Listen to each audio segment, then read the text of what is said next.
The 9,881st meeting of the Security Council is called to order. The provisional agenda for this meeting is the situation in the Middle East, including the Palestinian question. The agenda is adopted. In accordance with Rule 37 of the Council's Provisional Rules of Procedure, I invite the representative of Israel to participate in this meeting. It is so decided. I propose that the Council invite the permanent observer of the Observer State of Palestine to the United Nations to participate in this meeting in accordance with the Provisional Rules of Procedure and the previous practice in this regard. There being no objection, it is so decided. In accordance with Rule 39 of the Council's Provisional Rules of Procedure, I invite Mr. Tom Fletcher, Under-Secretary General for Humanitarian Affairs and Emergency Relief Coordinator, to participate in this meeting. It is so decided. In accordance with Rule 39 of the Council's Provisional Rules of Procedure, I also invite His Excellency Mr. Majid Abdulaziz, Permanent Observer of the League of Arab States to the United Nations, to participate in this meeting. It is so decided. The Security Council will now begin its consideration of item 2 of the agenda. I now give the floor to Mr. Tom Fletcher. Thank you, Madam President, and I welcome the opportunity to update the Security Council on the humanitarian crisis. Overnight, our worst fears materialized. Airstrikes resumed across the entire Gaza Strip. Unconfirmed reports of hundreds of people killed. New evacuation orders issued by Israeli forces, and once again, the people of Gaza living in abject fear. Modest gains made during the ceasefire destroyed. Humanitarian workers remain on the ground. I'm in close touch with them, ready to provide life-saving support to survivors and carry out our humanitarian mission. We must be allowed to do so. Last month, Madam President, I visited the occupied Palestinian territory and Israel to meet survivors, frontline workers, and authorities. In Israel, I met with survivors of the horrendous Hamas-led attacks on 7th of October at the Nir Oz kibbutz. I will never forget my visit there. 1 in 4 people killed or taken hostage. In the West Bank, I met with families whose homes were demolished and who faced daily threats of eviction and forcible displacement. And yet, compared to now, my trip coincided with some of Gaza's better recent days. A ceasefire was in place. Humanitarians were delivering hundreds of trucks every day, saving lives and restoring hope. We demonstrated that when we are allowed to do so, we can deliver aid at scale. Not anymore. Today, I'm distressed to report that in addition to the intense airstrikes that have resumed, since the 2nd of March, Israeli authorities have cut off the entry of all life-saving supplies, food, medicines, fuel, cooking gas, for 2.1 million people. Our repeated requests to collect aid sitting at Kerem Shalom crossing have been systematically rejected. Food is rotting and medicines are expiring. No further hostages have been released. Only medical evacuations and humanitarian staff rotations have continued. And even those came to a halt today. During the ceasefire, we surged support after more than a year of aid being placed on a drip feed. The suspension of aid and commercial materials is reversing that progress that we achieved during that brief period. Essential survival resources needed are now being rationed. Israel has cut power to southern Gaza's desalination plant, limiting access to clean water for 600,000 people. The price of staples have surged. Vegetable prices in North Gaza have tripled. 6 bakeries subsidized by the World Food Programme have closed. due to shortages of cooking gas. The World Health Organization warns that public health risks remain very high, including for communicable diseases, from overcrowding and poor sanitation. This total blockade of life-saving aid, basic commodities, and commercial goods will have a disastrous impact on the people of Gaza, who remain dependent on the steady flow of assistance into the Strip. Madam President, as Gaza is cut off again, our ability to deliver assistance and basic services is becoming harder. Funding levels for the response are extremely low. We're seeing increasing restrictions being placed on NGO partners who are critical to the aid operation, not only in Gaza, but across the OPT.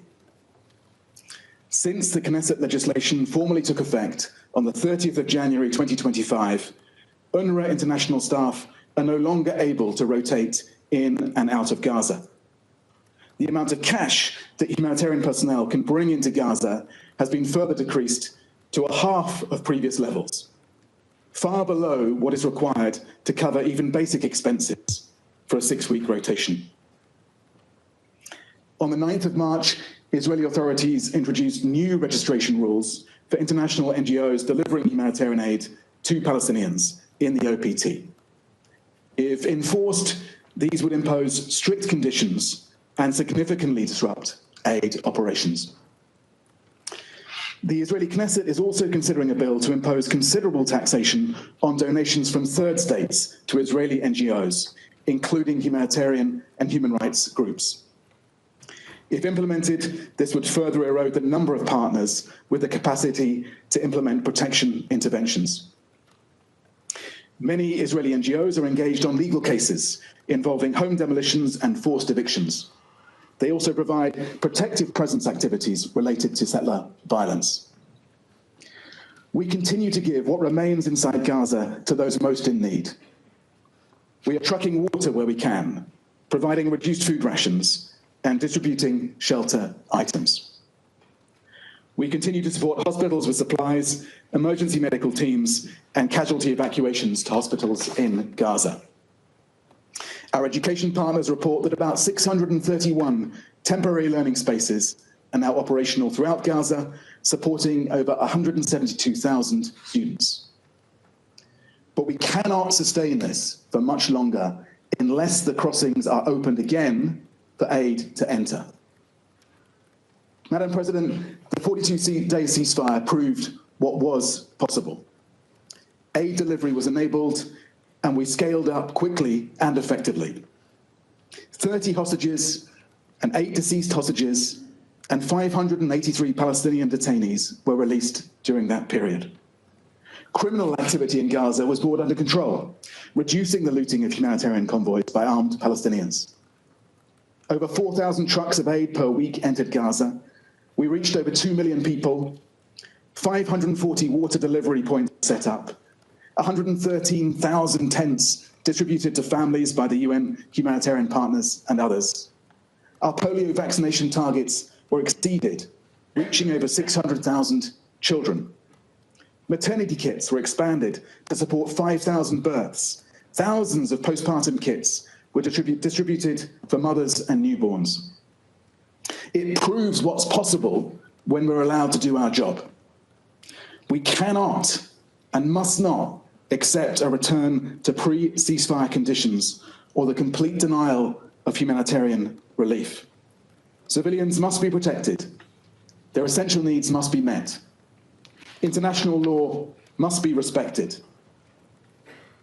Madam President, I also have grave concerns about the protection of civilians in the West Bank.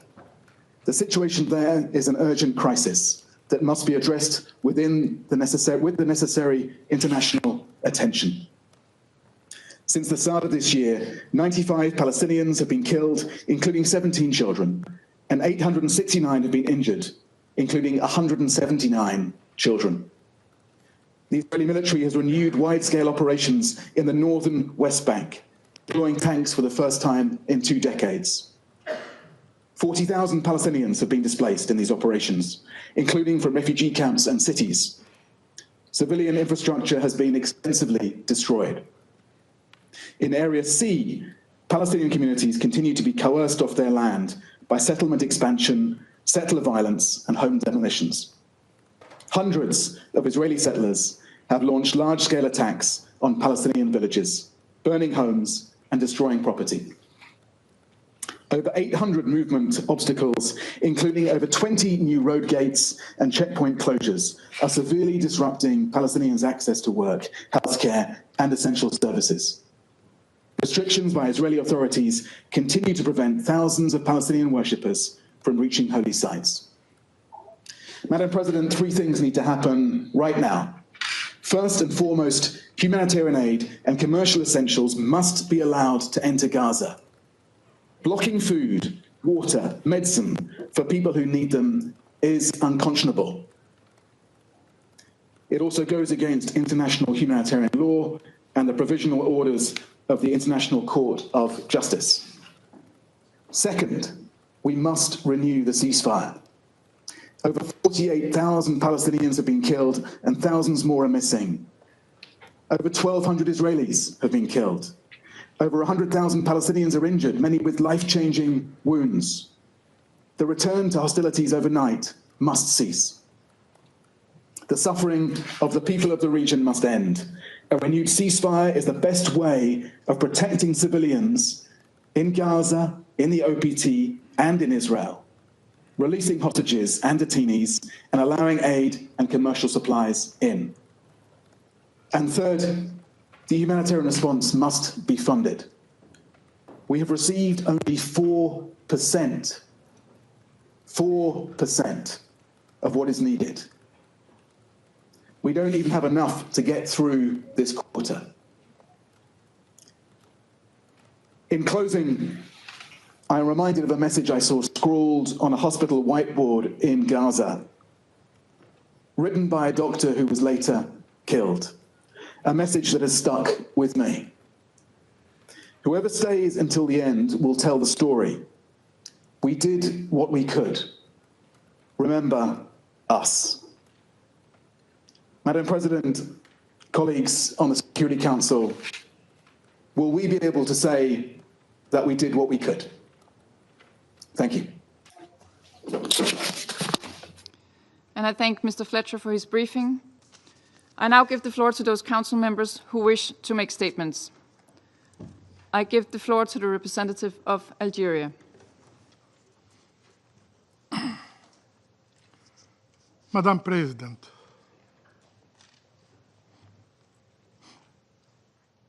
at the outset, I would like to express my sincere gratitude to Mr. Tom Fletcher for his sobering and alarming briefing. Algeria requested this meeting to address the blockade on Gaza, but recent developments have made it more urgent and necessary as we witness another chapter of collective punishment being inflicted upon the people of Gaza. This is not a routine briefing on the ongoing suffering enduring by the Palestinian civilians in Gaza. This is not simply an account of deprivation. It is a plea for justice against an Israeli occupying authority that has weaponized starvation as a tool of war. This is, without a doubt, a war crime. The time has come for accountability. No one is above the law. Today, the world can no longer ignore the grim reality of the Israeli occupation. Today, The truth about the Israeli occupation overload for so long can no longer be hidden. As Algerians, we know, we understand the cruelty and the oppression of the occupation because we have enduring it for over 130 years.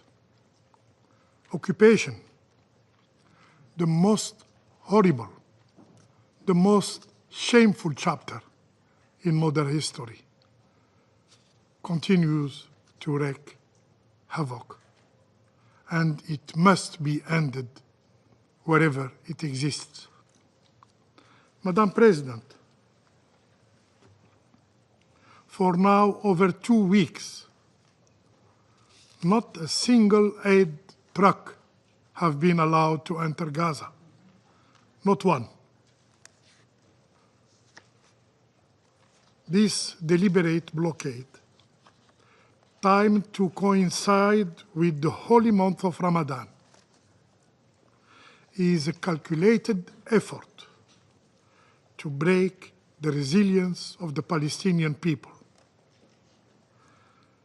With nearly 18 months of hunger already endured, 80% of Gaza's population has seen their sources of food vanished. Yet, as if starving people weren't enough, the Israeli occupying power is using water, yes, water, as a weapon of war. UNICEF reports that only 1 of 10 people in Gaza have access to clean water. And Israel has also taken the step of cutting off Gaza's electricity supply. The result? The sole desalination plant in Gaza is about to shut down, leaving an already weakened population without clean water. Without clean water. Are we really going to wait until more lives succumb to hunger and to epidemic? Madam President, this is not just about withholding aid. The Israeli occupation has targeted the entire Gaza's food system, making it impossible for the people to feed themselves today, and very difficult to sustain themselves in the future. According to the UN Special Rapporteur on the right to food, Mr. Michael Fakhri, Israel is not merely obstructing aid. It is methodically dismantling Gaza's food infrastructure.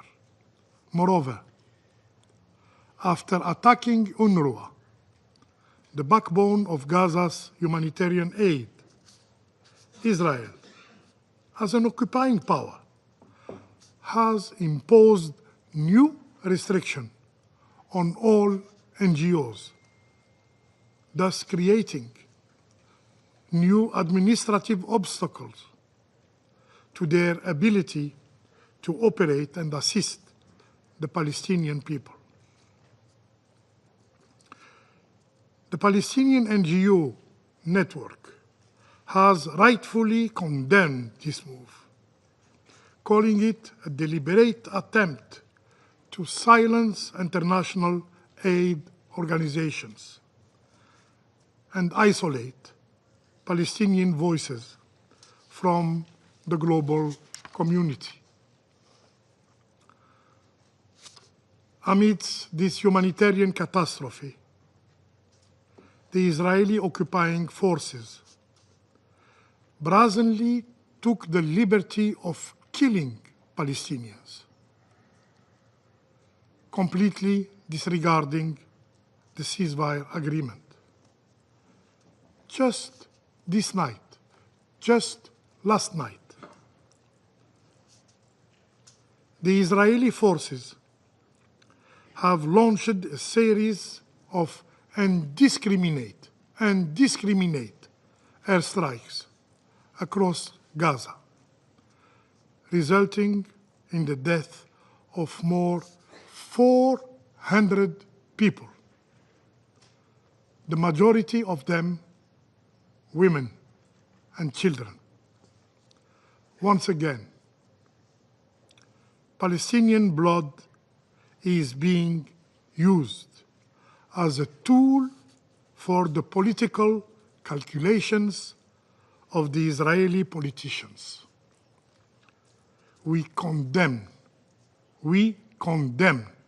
firmly these attacks, which constitute a violation of the ceasefire agreement reached 2 months ago.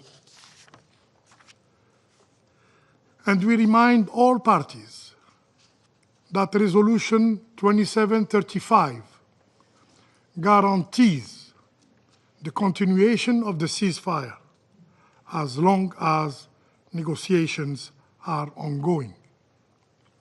We also emphasize the responsibility of the mediators, the United States, Egypt, and Qatar, in ensuring compliance with the ceasefire agreement. Madam President,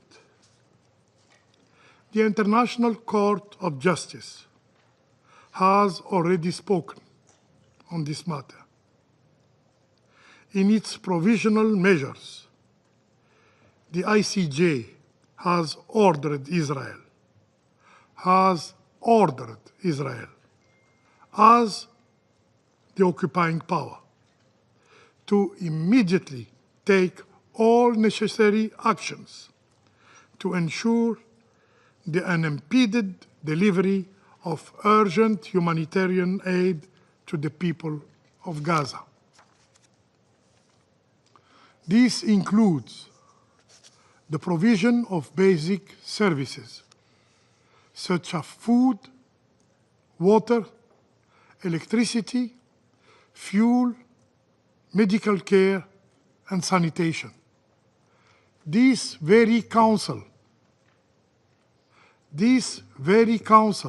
in its resolutions, has called for safe and unhindered humanitarian access. Yet, the Israeli occupying power continue not only to ignore international law, including the resolutions adopted by this Council, but to kill indiscriminately innocent Palestinian civilians. Madam President, we wonder what those who consistently invoke a so-called Israel's right to self-defense will say in response to this cruelty, to these atrocities. In Gaza, we are witnessing the systematic degradation of human dignity, the deliberate stripping away of the right of life, the right to life, to food, to water, and to basic human dignity. In Gaza, we are witnessing the demise of the values and principles that should be the foundation of international order: equality, humanity, justice. In Gaza, we are witnessing cowardice and brutality of the Israeli occupation that is in full display with no regard for innocent lives. Still silent, face to these atrocities, the relevance of this Council is seriously questioned. Will it ever dare to take responsibility? Will it ever act to stop this genocide and preserve what remains, if any, of its credibility? I thank you. I thank the representative of Algeria for the statement. I give the floor now to the representative of Somalia. Thank you, Madam President. I wish to begin by thanking USG Fletcher for his sovereign briefings and on the latest development in Gaza. The scale of destruction and loss of life demands our immediate attention and action. The humanitarian catastrophe unfolding in Gaza has reached unprecedented level of severity. We express our profound concern about the inconceivable decisions on March 2nd to halt humanitarian aid in Gaza by Israel to a territory where over 2 million people, including 1 million children, are desperately struggling to survive. The suspension of humanitarian operation at the time when humanitarian needs are at their most critical threatens to completely unravel the already fragile humanitarian response. UNRWA's role is irreplaceable, and its services are indispensable for the survival of millions of Palestinians. We categorically reject Israel's use of starvation as weapons and any humanitarian attempt to use humanitarian aid as bargaining chip in ceasefire negotiations. This represents continuation of grave breach of international law and instrumentalization of humanitarian aid. As the Secretary General, Mr. Guterres, rightly stated, humanitarian aid is not negotiable. It must flow without impediment as required by the international law and basic human dignity. Israel, as occupying power, has the obligation under the international law to ensure civilian access essential goods services, including humanitarian assistance. We express our strongest condemnation of today's Israeli airstrike in Gaza that has claimed more than 400 innocent people, marking one of the deadliest days since the conflict began. Such indiscriminate attacks on civilian populations are not only morally indefensible, but constitutes serious violation of international humanitarian law. This dangerous escalation threatens to plunge the region back into full-scale war at a time when humanitarian needs are most acute. We must address the escalating violence in the West Bank, where IDF operations have intensified dramatically, resulting in the numerous Palestinian casualties, including women and children. Additionally, the illegal expansion of settlement, demolition of homes, and systematic violence against Palestinian civilians represent a dangerous pattern of aggression that threatens to further destabilize the region. A definitive ceasefire now is the first step to ensure the population, including women and children, are protected from further physical and psychological harm. In that vein, we underscore the paramount priority of fully implementing the ceasefire agreement in its second and third phases, while ensuring all parties, in particular Israel, honors its commitment in a manner consistent with international law obligations. On the occasion of the holy month of Ramadan, we call for the de-escalation across the occupied Palestinian territory, as well as an access for worshippers to blessed Al-Aqsa Mosque to free and safely perform their religious rituals in full preservation of the legal and historic status quo of the holy site in the occupied Jerusalem. The pursuit of just and a comprehensive peace remains our strategic imperative. In that regard, the end of the occupation and full recognition of a free, sovereign, independent Palestine with Al-Quds al-Sharif as its capital in accordance with the relevant resolutions remains the only sustainable option for the resolutions on this long-standing conflict. The international community must stand against any attempt to alter the demographic composition or forcibly displace Palestinians from their camps and cities or annex any part of the West Bank or Gaza under any pretext. Such actions will constitute grave violations of international law and amount to ethnic cleansing. Madam President, as we deliberate in this chamber, people of Gaza, in particular children and women, are counting the hours until their next meal, if it comes at all. Mothers are rationing drops of water among their families while bombs are being dropped on their shelters. Medical workers are performing surgeries by using mobile phone lights. This is not just a crisis of resource, it's a crisis of our collective conscience.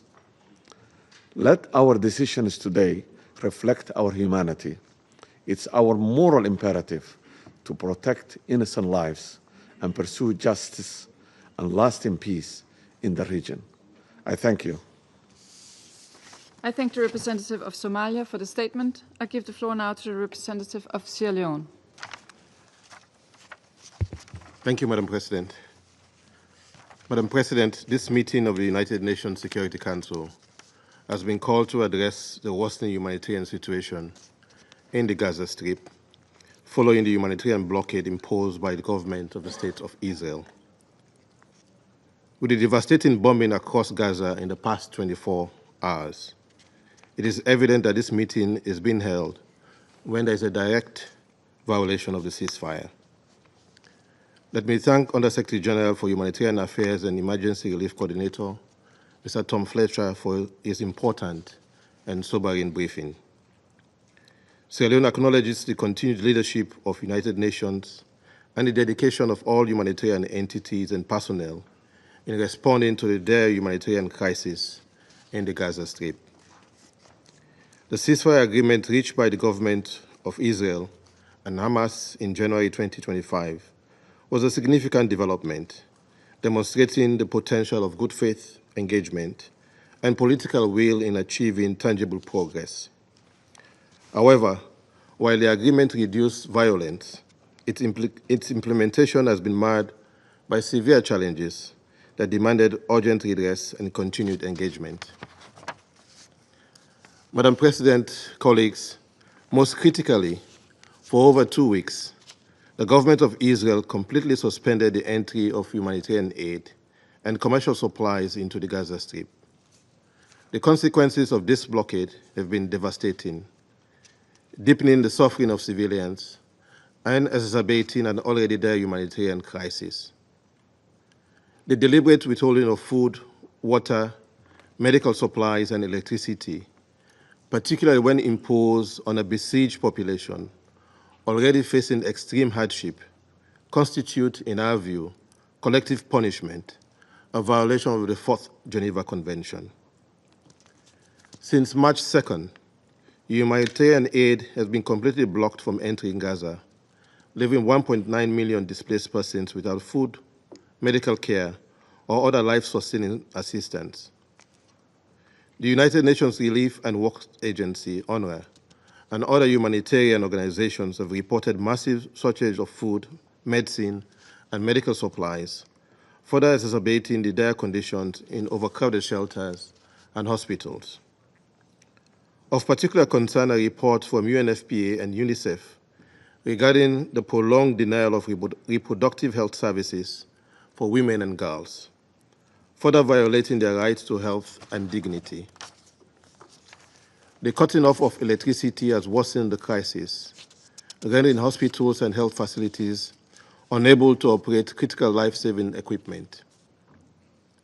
The collapse of the main desalination and purification plant has deprived thousands of families, including children, of access to clean drinking water, exacerbating risk of waterborne diseases and severe malnutrition. Under international law, the State of Israel, as the occupying power, has clear obligations under the Fourth Geneva Convention, requiring it to ensure the provision of food and medical supplies to the civilian population, to maintain medical and hospital services, and to allow and facilitate humanitarian relief operations and their rapid distribution. The deliberate obstruction of humanitarian aid in Gaza is a serious violation of these obligations. Additionally, Sierra Leone recalls the provisional measures ordered by the International Court of Justice in 2024 in the South Africa versus Israel case, which specifically required the government of Israel to take immediate steps to ensure unimpeded humanitarian access into Gaza.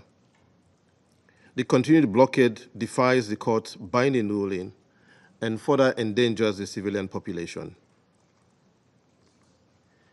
It appears there is a manifest pattern of conduct directed at the Palestinian people that should cause this council to sound the alarm, as others have done. The airstrikes by the Israel Defense Forces in Beit Lahia, northern Gaza, reported to have killed 8 workers and journalists 3 days ago, raised grave concerns about a potential resurgence of hostilities after the ceasefire respite, increasing the risk of regional escalation and reversing the fragile gains made since the ceasefire. It has been further reported that overnight, the IDF carried out extensive strikes in the Gaza Strip, with more than 400 Palestinians reported to have been killed. Are these actions not a deliberate infliction of condition of life calculated to bring about the destruction of the Palestinian people? The collective punishment, indiscriminate killings, and withholding of food, water, and medical supplies essential for survival? Like a canary in the coal mine, we must sound the alarm. The intentional deprivation of humanitarian aid, when combined with the scale of suffering, displacement, and reported rhetoric from high-ranking officials advocating for such measures, raising serious concerns. This Council and the international community has a duty to act and to fulfill its obligations. Sierra Leone calls on the Security Council to take urgent action to ensure the immediate and full resumption of humanitarian aid to Gaza and to uphold international humanitarian law. We stress the importance of, first, reaffirming that the State of Israel, as the occupying power, must comply with its obligation under the Fourth Geneva Convention and international humanitarian law. Second, ensuring full compliance with the ICJ's provisional measures which demand unimpeded humanitarian access. Third, supporting the protection of humanitarian workers who continue to risk their lives to deliver essential services under severe restrictions. UNRWA, UNICEF, and WHO remain critical actors in sustaining the fragile healthcare system and addressing the needs of premature newborns, young children, and elderly patients vulnerable to diseases. As USG Tom Fletcher said, we must return to the ceasefire. Madam President, Sierra Leone condemned at the first occasion the brutal acts of terror committed by Hamas and other armed groups against Israeli civilians on 7 October 2023. We affirm the prohibition of hostage-taking under international law and demand the immediate and unconditional release of all hostages held by Hamas since 7 October 2023. We are clear and unequivocal on this point, while noting and respecting the agreed arrangement for the release of Palestinian detainees endorsed by this Council.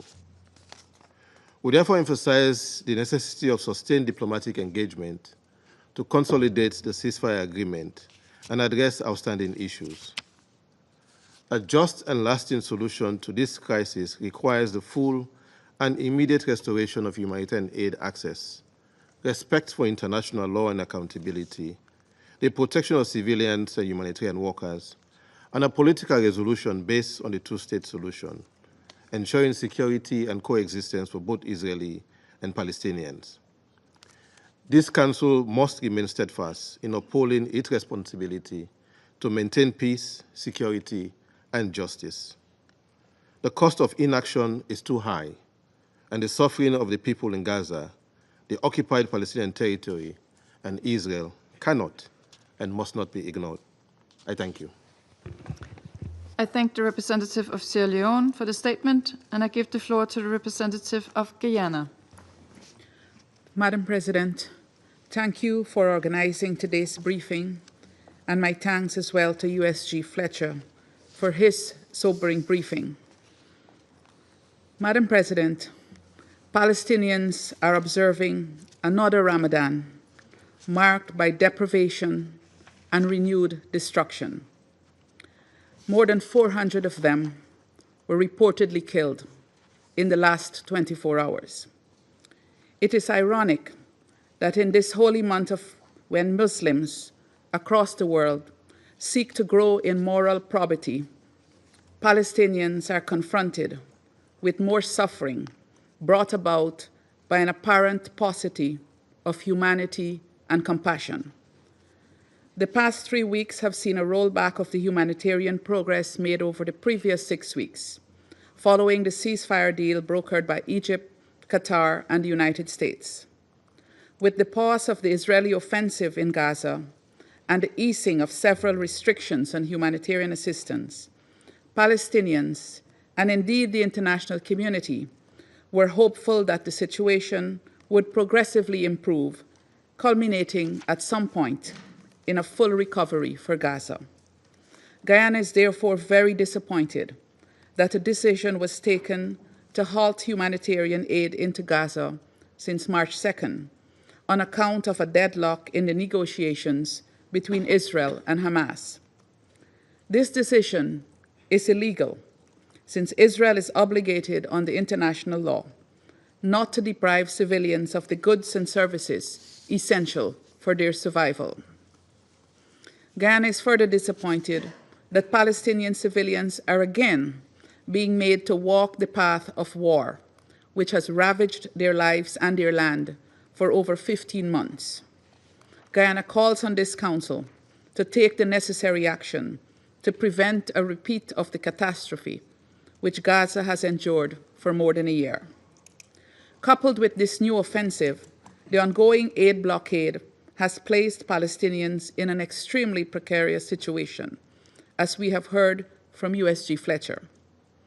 Guyana calls on Israel to lift the ban on the entry of aid into Gaza, in keeping with its obligations under international humanitarian law. As asserted by the World Food Programme, and I quote, "Unimpeded humanitarian access is the only means of survival for many families," unquote. We therefore call for full respect for their right to life. We further call on Israel and Hamas to prioritize the lives and well-being of civilians and to urgently reach agreement on the next phase of the ceasefire deal and ultimately on a permanent ceasefire. We also call on Israel to halt airstrikes on Gaza, as these only strain the negotiating environment in addition to bringing more death and destruction. Madam President, as the largest gathering on women's empowerment and gender equality, the Commission on the Status of Women, is currently meeting in New York, allow me to speak on the pained reports of the situation of women and girls in Palestine, both in Gaza and the occupied West Bank.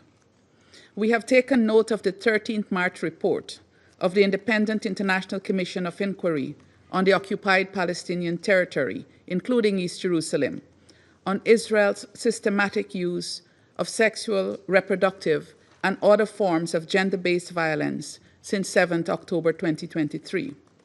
The report has elaborated the disproportionate impact of the war on Palestinian women and girls, who continue to bear the brunt of the decisions taken by those in power. Civilian women and girls have been reportedly targeted directly. Women have died from complications related to pregnancy and childbirth because of restrictions imposed and conditions created by the war. Their access to adequate health care, including reproductive health care, have been severely curtailed. The combination of starvation, denial of humanitarian assistance, destruction of Gaza's healthcare system, and lack of access to water and sanitation has caused severe reproductive harms to women, impacting all aspects of reproduction, including pregnancy, childbirth, postpartum recovery, and lactation. Further, women and girls are enduring conditions that severely limit their ability to manage postpartum bleeding and menstruation hygienically and with dignity. The mantra of no one left behind rings hollow when Palestinian women and girls see their rights trampled upon daily, and the very basic of necessities for female hygiene, which many of us take for granted, such as sanitary napkins and water, become a luxury. Madam President, one of the most painful realizations is all of this is happening in the 21st century.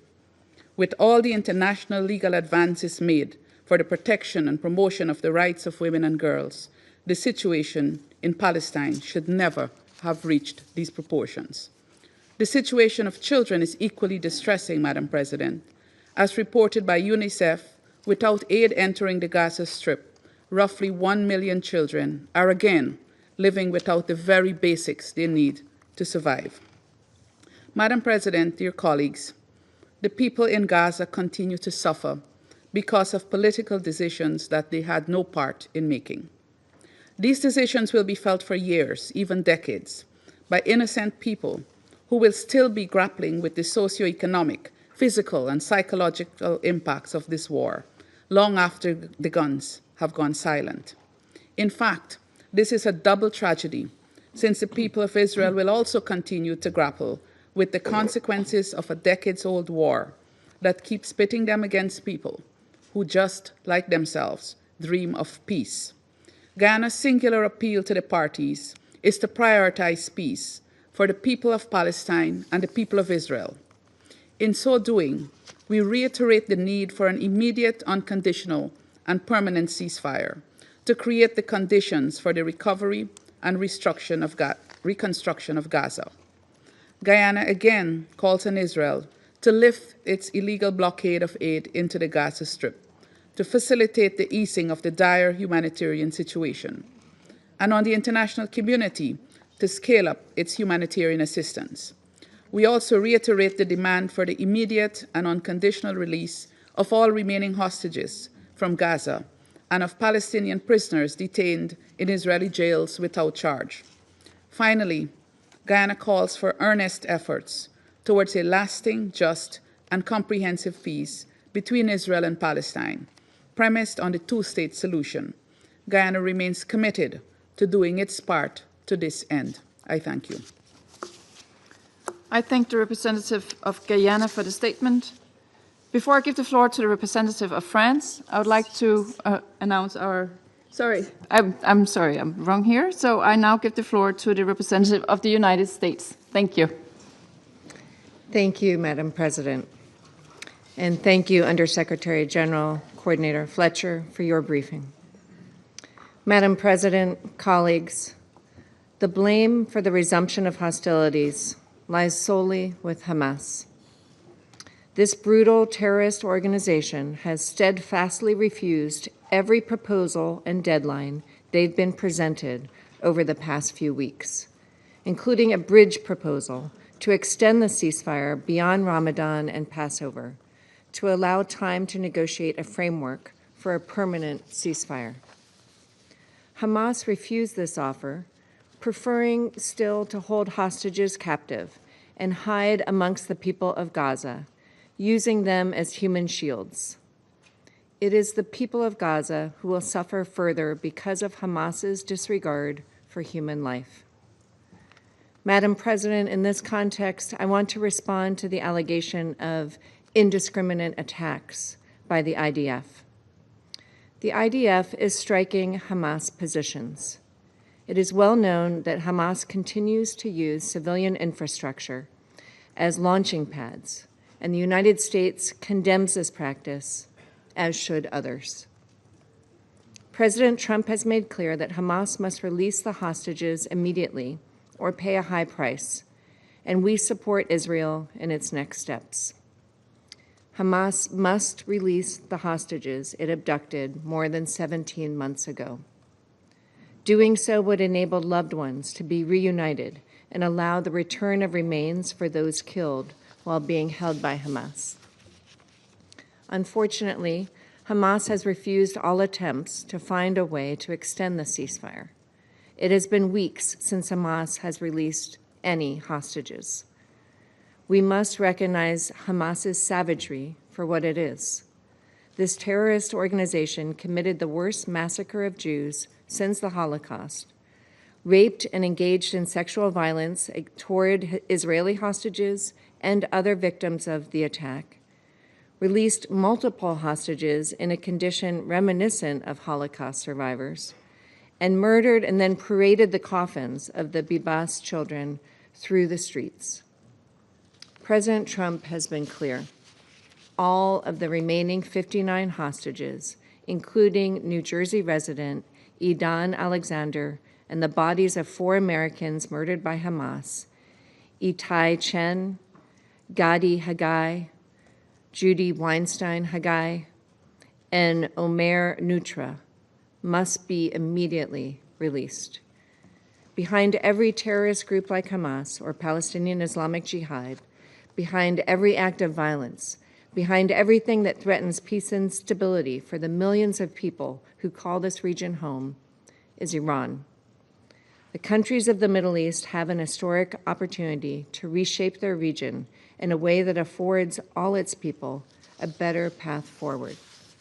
Stronger ties between Israel and its neighbors offer an alternative to Iran's malign influence and state sponsorship of terror.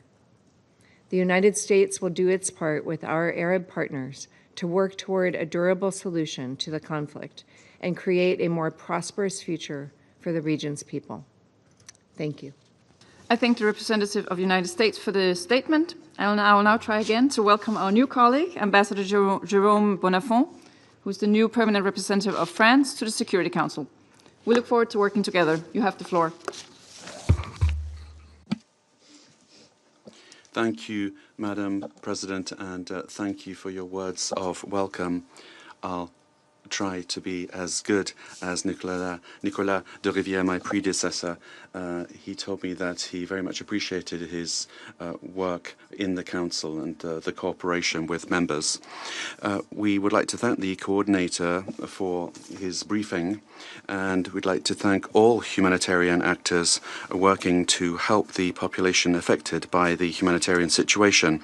Madam President, Tom Fletcher said this, the humanitarian situation in the Gaza Strip, it has once again become disastrous. Nothing can be added to this description. We hope that we won't have to say this again. Well, we hope that, but reality now means that we have to.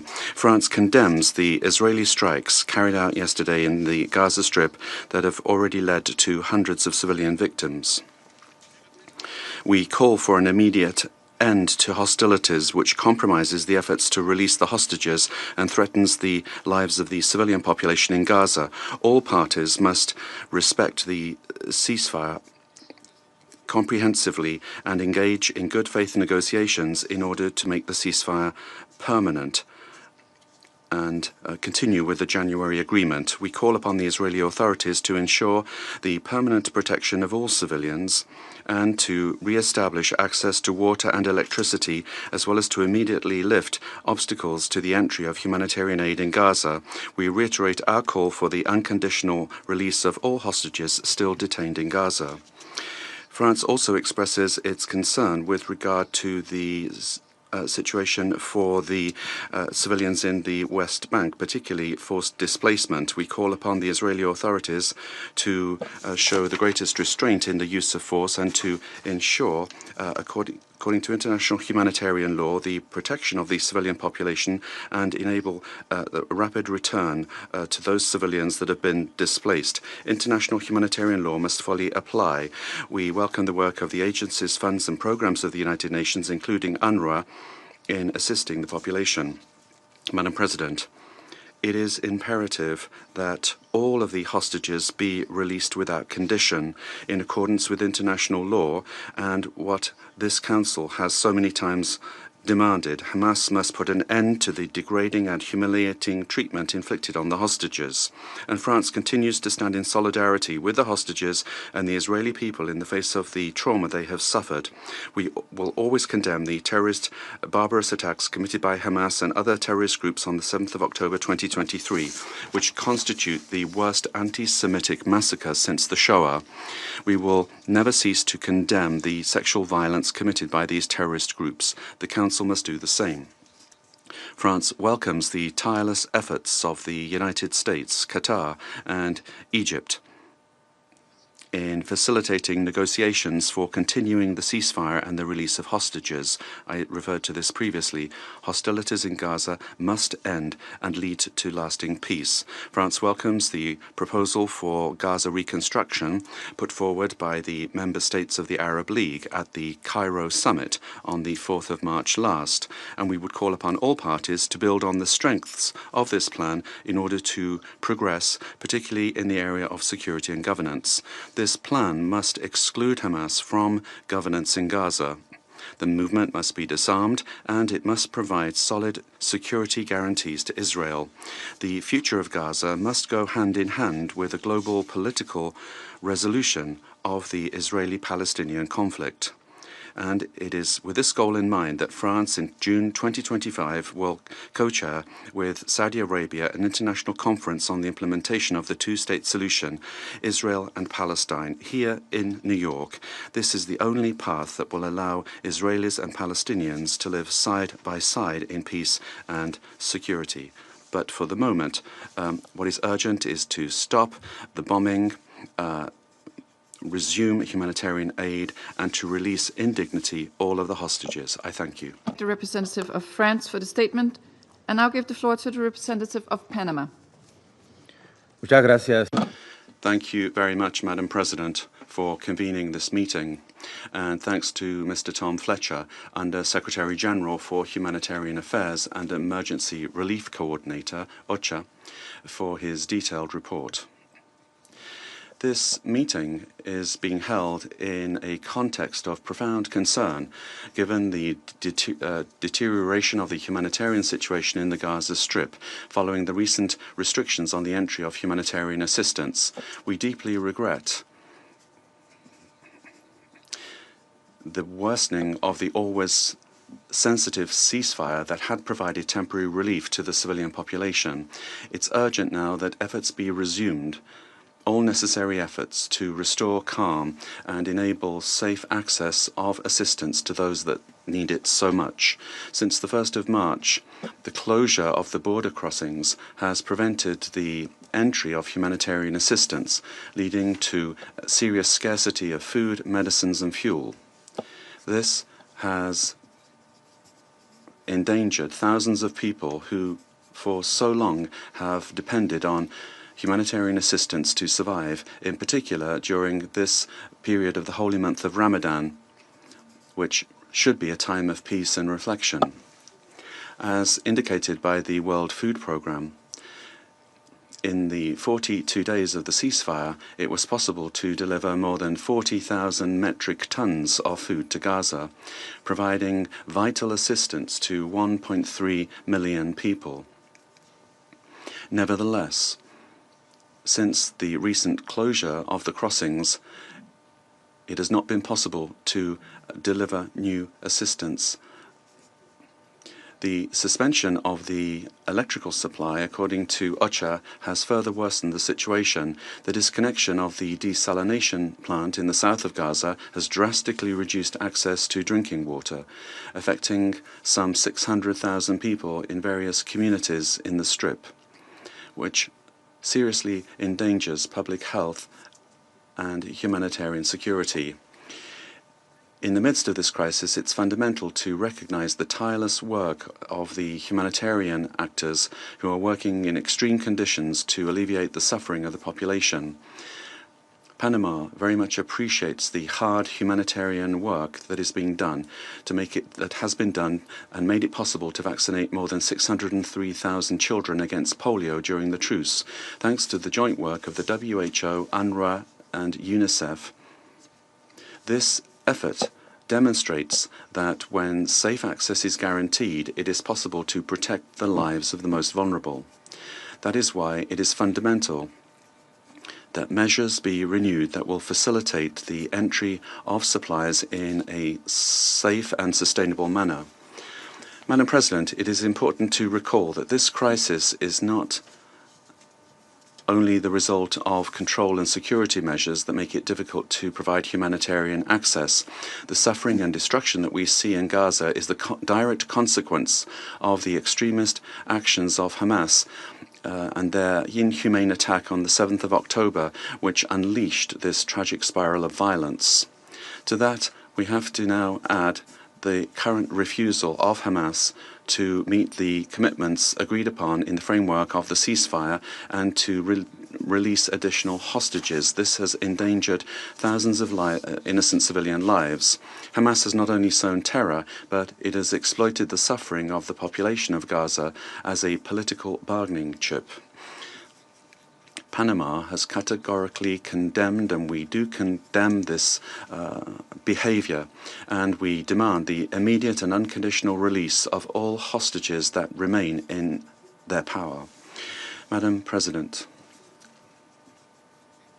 on the other hand, looking at this painful reality, Panama would also like to stress that any sustainable solution must be guided by unconditional support for human dignity and the moral imperative of protecting civilians. We cannot allow innocent people to continue to pay the price for this tragedy. The time has come for the parties to act showing human sensitivity and constructive political will. This is what is needed in order to avoid further suffering and in order to save more lives. Any initiative must be rooted in the deepest empathy and the most genuine compassion. It's not just an issue of providing and distributing food and medicines. It is extending a hand to the efforts that are necessary to ensure that a hand can be extended to those that are clinging on to life, restoring their hope so that they can believe that a better tomorrow is possible. Panama appreciates the diplomatic efforts underway and that should continue in order to restore the ceasefire, which unfortunately was interrupted, and this is further worsening the suffering of the civilian population. These efforts must be resumed and intensified in order to ensure the continuity of the agreements that led to the ceasefire, which now unfortunately has been interrupted. And all facets of the agreement must be implemented fully. Dialogue and mediation must be resumed in order to guarantee the full and immediate and unconditional release of the hostages and safe and uninterrupted access to humanitarian assistance. Thank you very much. I thank the representative of Panama for the statement. I now give the floor to the representative of the Russian Federation. Thank you, Madam President. We would like to thank the Undersecretary General for Humanitarian Affairs, Mr. Tom Fletcher. Thank him for a detailed briefing on the current situation in Gaza, which is a man-made human catastrophe. When the delegation of Algeria and Somalia has asked for the briefing today so as to discuss the deteriorating humanitarian situation in Gaza, they probably could not have thought that on the eve of a meeting the situation will worsen even further and all ceasefire agreements will basically have come to naught. In the evening on the 18th of March, the Israeli aviation resumed airstrikes against Gaza, which resulted in new victims. We have information of more than 400 people dead, and that the IDF is preparing for a land operation in the Strip. This way, the ceasefire regime was violated, and the tragedy of Palestinian civilians have taken on a new dimension. This tragedy is unfolding in front of our very eyes for a year and a half. And in the course of the military operation by Israel, there's basically nothing left of the Strip except for the smoldering ruins. And the number of Gaza civilians who have died is more than 48,000. The humanitarian crisis in the Strip has become truly biblical in nature, and this is supported by the assessments today of the UN humanitarians. The hospitals and basically the basic infrastructure is destroyed. Hundreds of thousands of people in Gaza are surviving out in the open, out in the street amongst rubble. There's an acute shortage of food. There is no sanitation and the absence of basic goods. At the same time, the people who are in desperation have no idea what tomorrow will bring, whether the military activities will stop or someone is going to rebuild their houses and how their children are going to survive. Those issues today, unfortunately, are sounding even more urgently because what was being done by Israel has thrown us back into uncertainty. And this is covering not only the Palestinians, but also those who are waiting for hostages to come back to Israel. The Association of 7 Hostages families stated today that the Israeli government had decided to sacrifice them and undermine the very process that should have resulted in their return.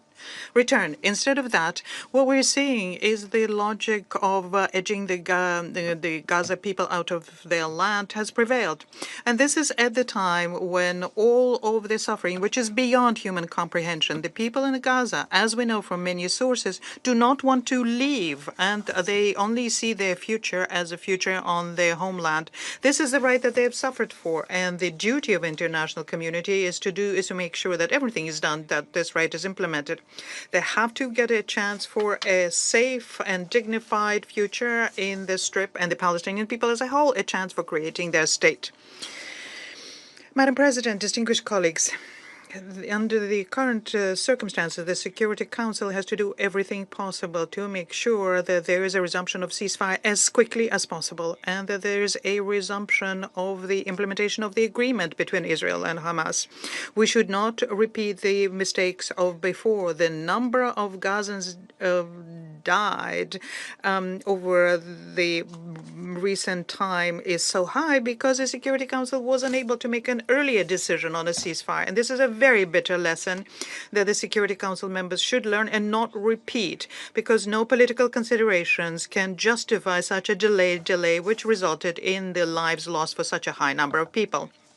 Since from 19th January to the 2nd of March, when the agreements between Israel and Hamas took into force, the people of Gaza saw a glimmer of hope because the access was unblocked, there was greater humanitarian activity, and the UN system bodies reported of greater supplies and the window of opportunity, despite the fact that there were low chance for further deals implementation. Unfortunately, this glimmer of hope went out as quickly as it appeared. West Jerusalem once again tightened the screws, and for 2 weeks now, the people in Gaza have been facing a blockade, and there are no prospects for it being lifted. Today, the blockade has become even more inhumane.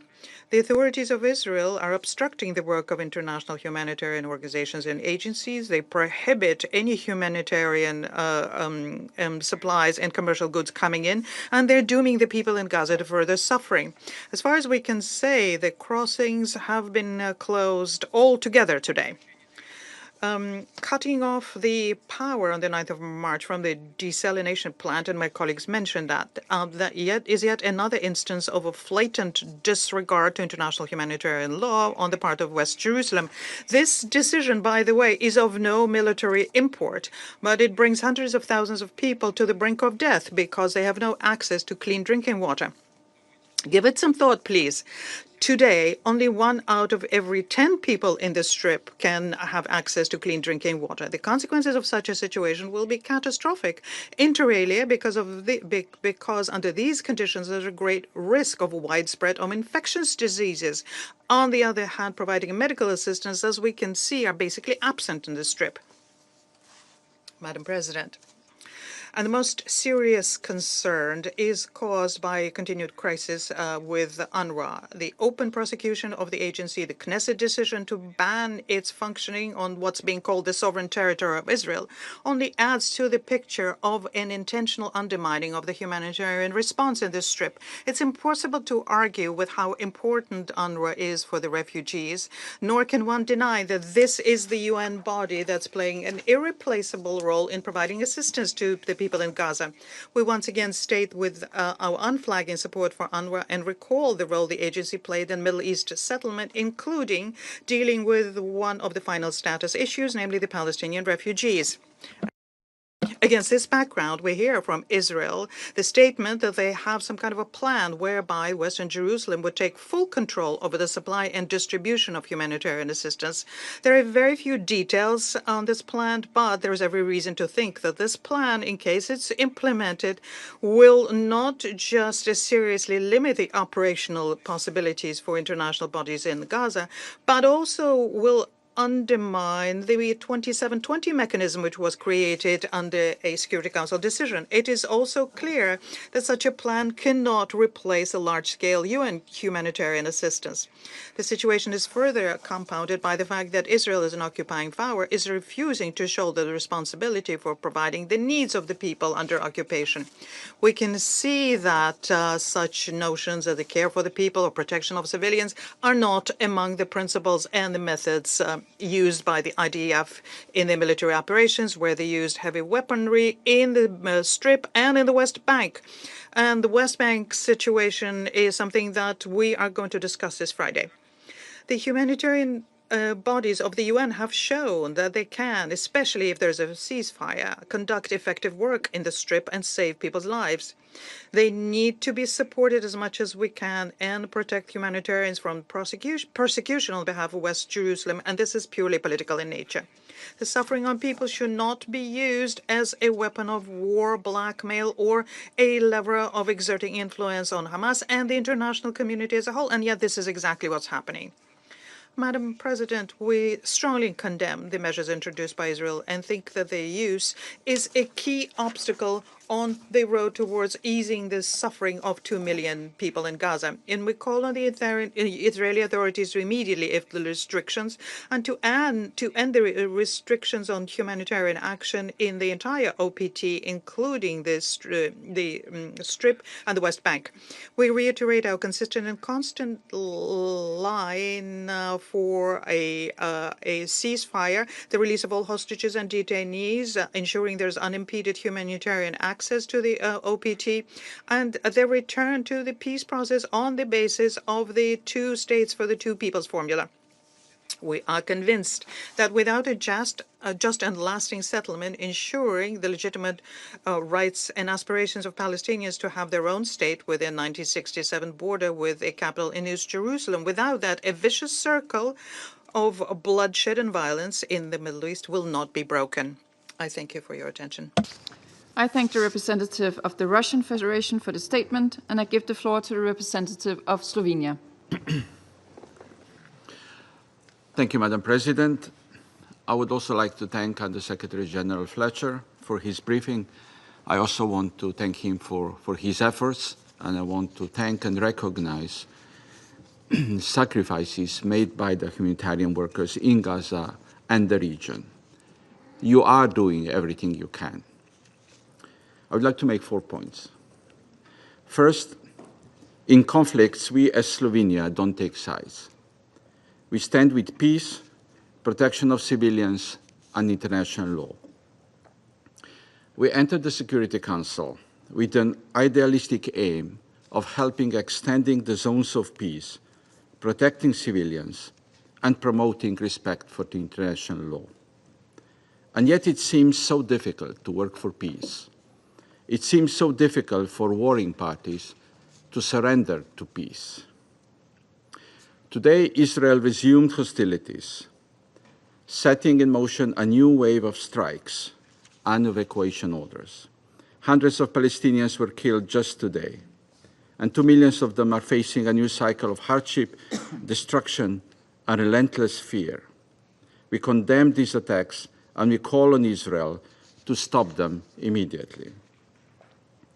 Second, Slovenia has been supporting calls for the ceasefire time and again, and we continue calling on the parties to return to the agreement made with the support of mediators and guarantors, the United States, Qatar, and Egypt, in line with the Council Resolution 2735. 6 weeks of ceasefire has offered a much-needed relief to the people in Gaza and to the people of Israel, finally reuniting them with hostages. The Council should now be focusing on discussing the plans of rebuilding of basic infrastructure and reconstruction, in line with the vision provided by our Arab partners. This should be the time we launch a process leading to two-state solutions. Instead, we are back to pleading for sparing lives of civilians, Palestinians and hostages, and for allowing food and water deliveries to Gaza. This is wrong in so many levels. Humanitarian aid and access to basic goods and services, including electricity, cannot be politicized. International law is clear, and it must be respected. Crossings to Gaza must be opened. Aid must flow in, and humanitarian operations must run unimpeded. Third, we want to express our extreme concern over the information of plans related to humanitarian space, humanitarian bubbles, or whatever euphemism one likes. We also underline our strong rejection of any plans for a settlement of Palestinians. Fourth, it is roughly a year from the ICJ binding order on provisional measures focused on humanitarian aid, famine, and starvation in the case brought forward by South Africa. It is unacceptable that our conversations are still the same and that Council resolutions and ICJ orders are disregarded. Madam President, to conclude and to summarize, the resumed killing and destructions must end. Aid is not negotiable. It should not be weaponized. We denounce these actions, just as we denounce hostage-taking by Hamas. In Gaza, both Palestinians and hostages are being sacrificed. This vile war should not continue being fought on the shoulders of civilians. This is not only tragic for Palestinians and hostages in Gaza, but also for the credibility and relevance of the Security Council as the body responsible for maintenance of international peace and security. Thank you. I thank the representative of Slovenia for the statement, and I give the floor to the representative of the United Kingdom. Thank you, President. And thank you, USG Fletcher, for your sobering briefing. I also want to thank Algeria and Somalia for calling this meeting, an initiative which the UK fully supports, considering the alarming humanitarian situation. President, this meeting comes at a critical moment. As my Foreign Secretary has said, the civilian casualties from Israeli strikes overnight are appalling. I want to be clear. A return to fighting will only result in the deaths of more Palestinian civilians, Israeli hostages, and IDF soldiers. This conflict cannot be resolved through military means. We want to see the ceasefire re-established as soon as possible. The humanitarian situation in Gaza was already catastrophic. After 17 days, Israel continues to block all aid entering Gaza. Crossing points have been shut off. Bakeries are closing. Hospitals and desalination plants are running on generators that could stop at any moment. This is horrifying and unacceptable. Humanitarian aid should never be used as a political tool. We are calling for the following urgent steps to bring this terrifying situation back from the brink. First, we call for the protection of civilians and for safe, rapid, unimpeded humanitarian access. We call on Israel to fulfill its international obligations and allow for a rapid and unhindered resurgence in the flow of aid. This includes the supply of items such as medical equipment, shelter items, and water and sanitation equipment, essential to meet humanitarian and early recovery needs in Gaza, but which remain restricted. Failure to deliver this not only risks undoing the vital humanitarian progress made during Phase 1 of the ceasefire agreement, it also risks violating international humanitarian law. Second, we urge all parties to return urgently to dialogue and to implement the ceasefire agreement in full, including scaling up aid and releasing the 59 hostages who've been cruelly held by Hamas for over 500 days and have endured unimaginable suffering. For Israel to be secure, these terrorists can have no role in Gaza's future. But cutting off aid and resuming the fighting is not a means to this end. Finally, we reiterate that civilians of Gaza who've suffered so much must be allowed to return to their homes and rebuild their lives. Colleagues, we urge all parties to return to the ceasefire deal and get back to the path of peace. A negotiated two-state solution is the best way to ensure long-term security for both Israelis and Palestinians. I thank you. I thank the representative of the United Kingdom for the statement, and I give the floor to the representative of Greece. Thank you, Madam President, for responding to this urgent meeting request, and to USG Tom Fletcher for his sobering briefing. Colleagues, Middle East currently stands at a turning point, and the long-awaited ceasefire and hostage release agreement in Gaza was a great example of what could be achieved through political will. We are seriously alarmed by the resumption of hostilities in Gaza and the new huge death toll, and we call on all parties to show restraint and resume the ceasefire talks. Following the profound shock of October 7, 2023, Greece maintained a principled stance. We express our condemnation of Hamas terrorist attack and the ongoing detention and cruel treatment of the hostages, and we reiterated our demand for the immediate and unconditional release. The people of Gaza have endured a second winter under extremely difficult circumstances. Tom Fletcher today and other briefers who have preceded him in this Council have tried to describe living conditions almost beyond our comprehension. We echo the calls for humanitarian aid to flow back to Gaza immediately and the crossings to open as soon as possible. Reports by OCHA and the World Food Programme of the inability to transport food supplies into Gaza due to the closure of all border crossing points is of utmost concern. The suffering of the civilian population must come to an end.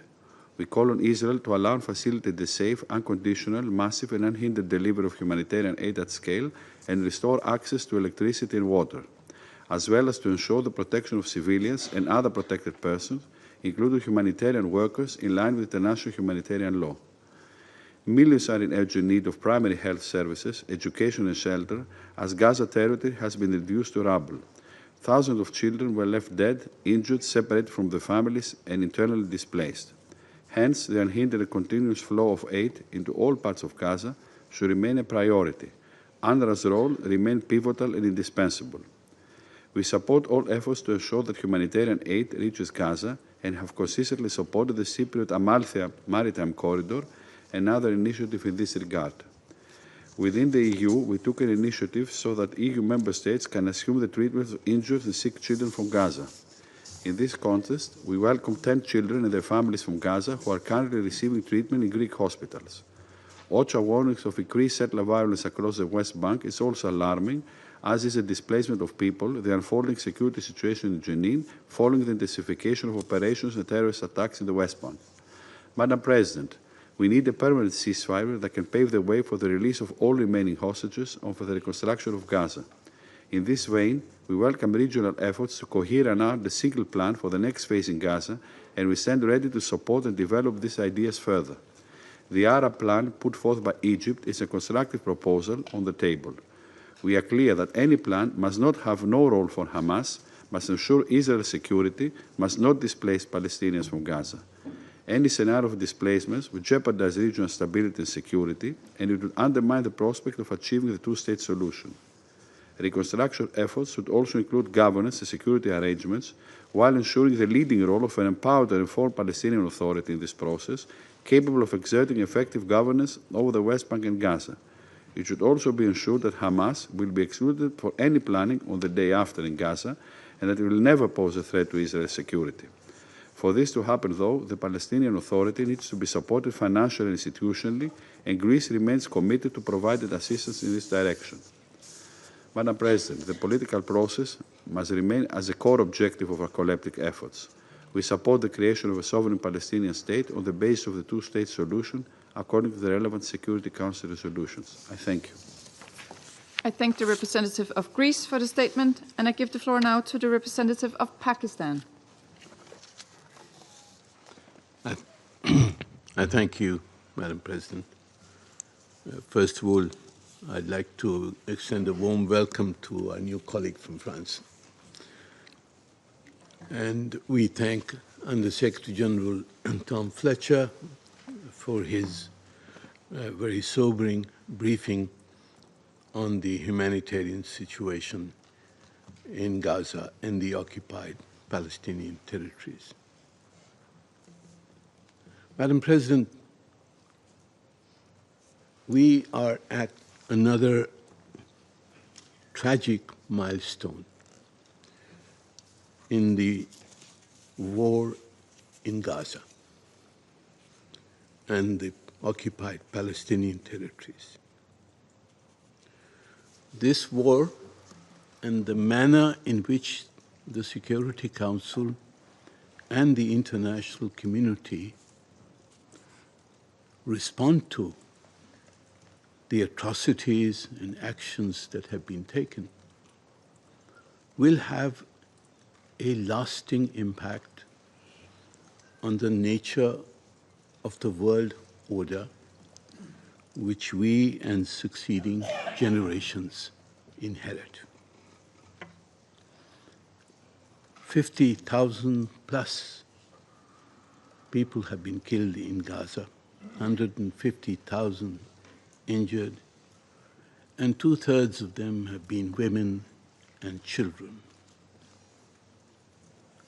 Attacks on hospitals, schools, mosques, civilian centers.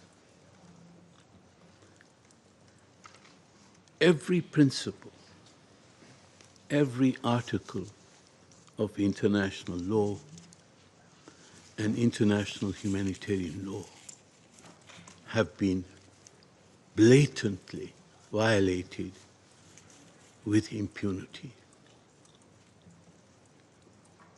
Defying the resolutions of the General Assembly, of the Security Council, of the International Court of Justice.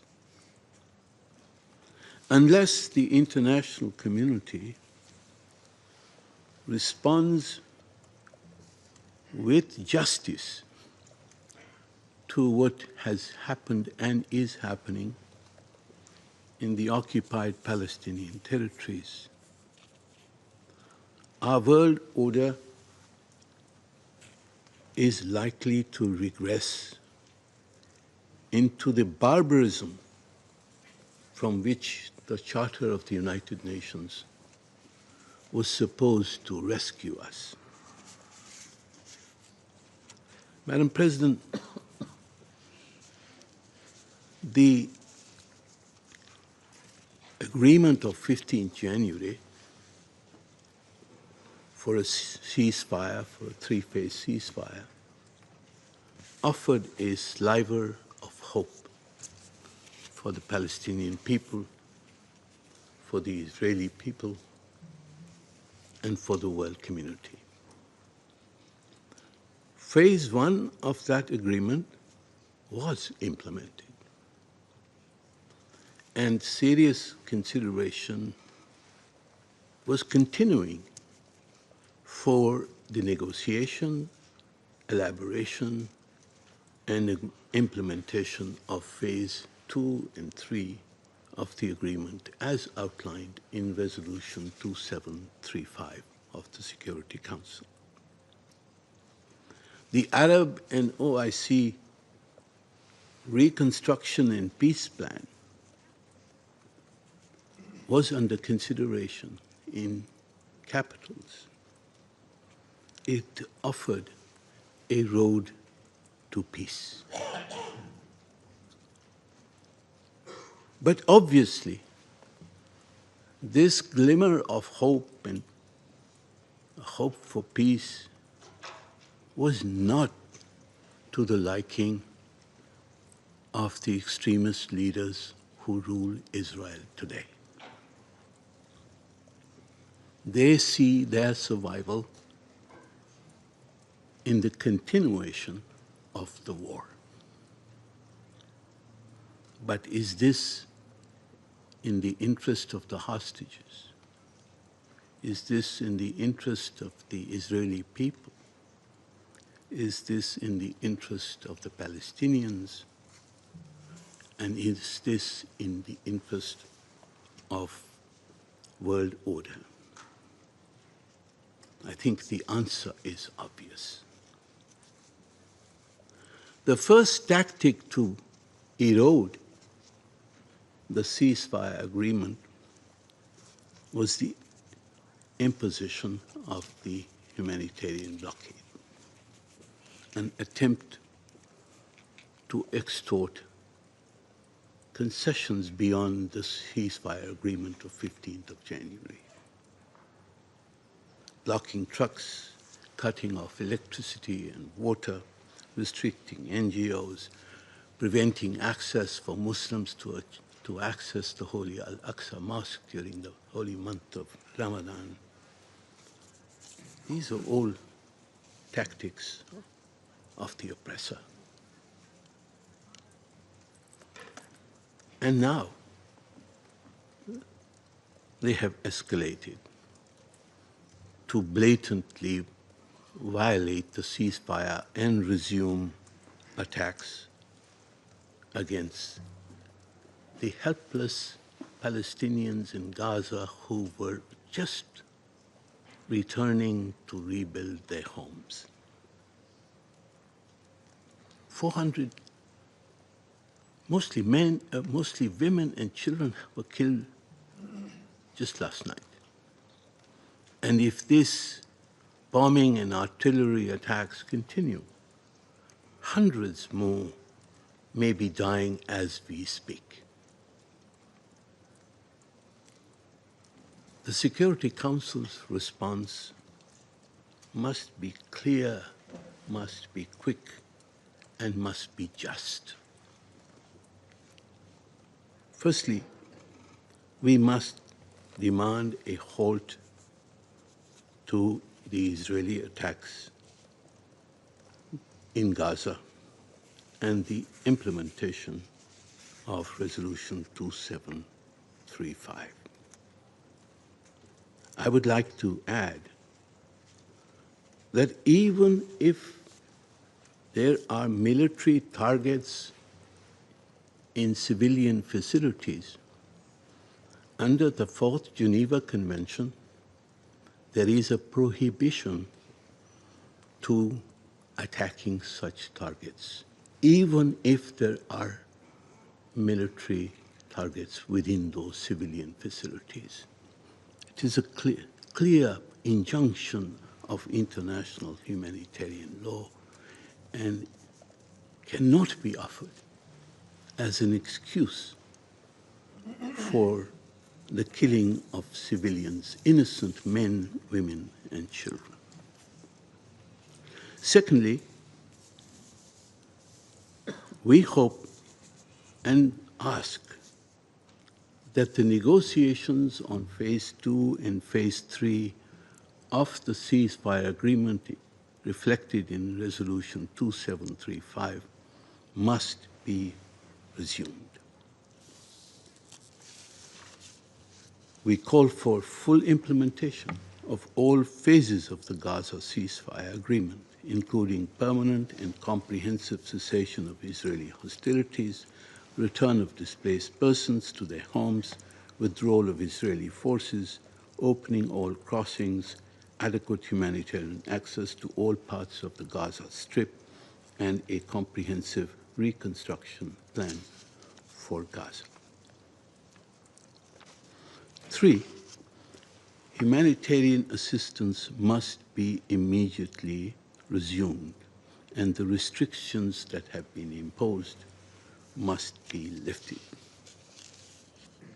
According to Amnesty International, Israel's, and I quote, Israel's decision to block humanitarian aid to Gaza is a war crime and amounts to collective punishment of the civilian population. It's a continuation of the policy to impose on Palestinians conditions of life calculated to bring about their physical destruction. This is genocide, unquote. Madam President, we demand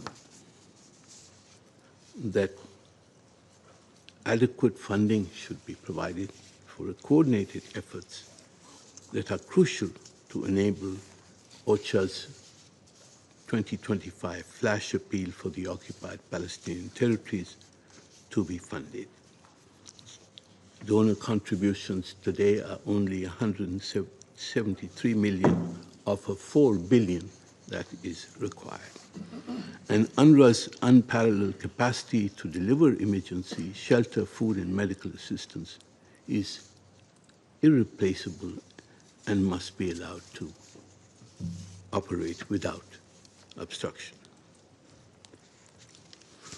Fourthly, Madam President, the Israeli aggression in the West Bank must end. Forced displacements, illegal land annexations, and settler violence must be reversed in accordance with Security Council resolutions 2720 and 2334.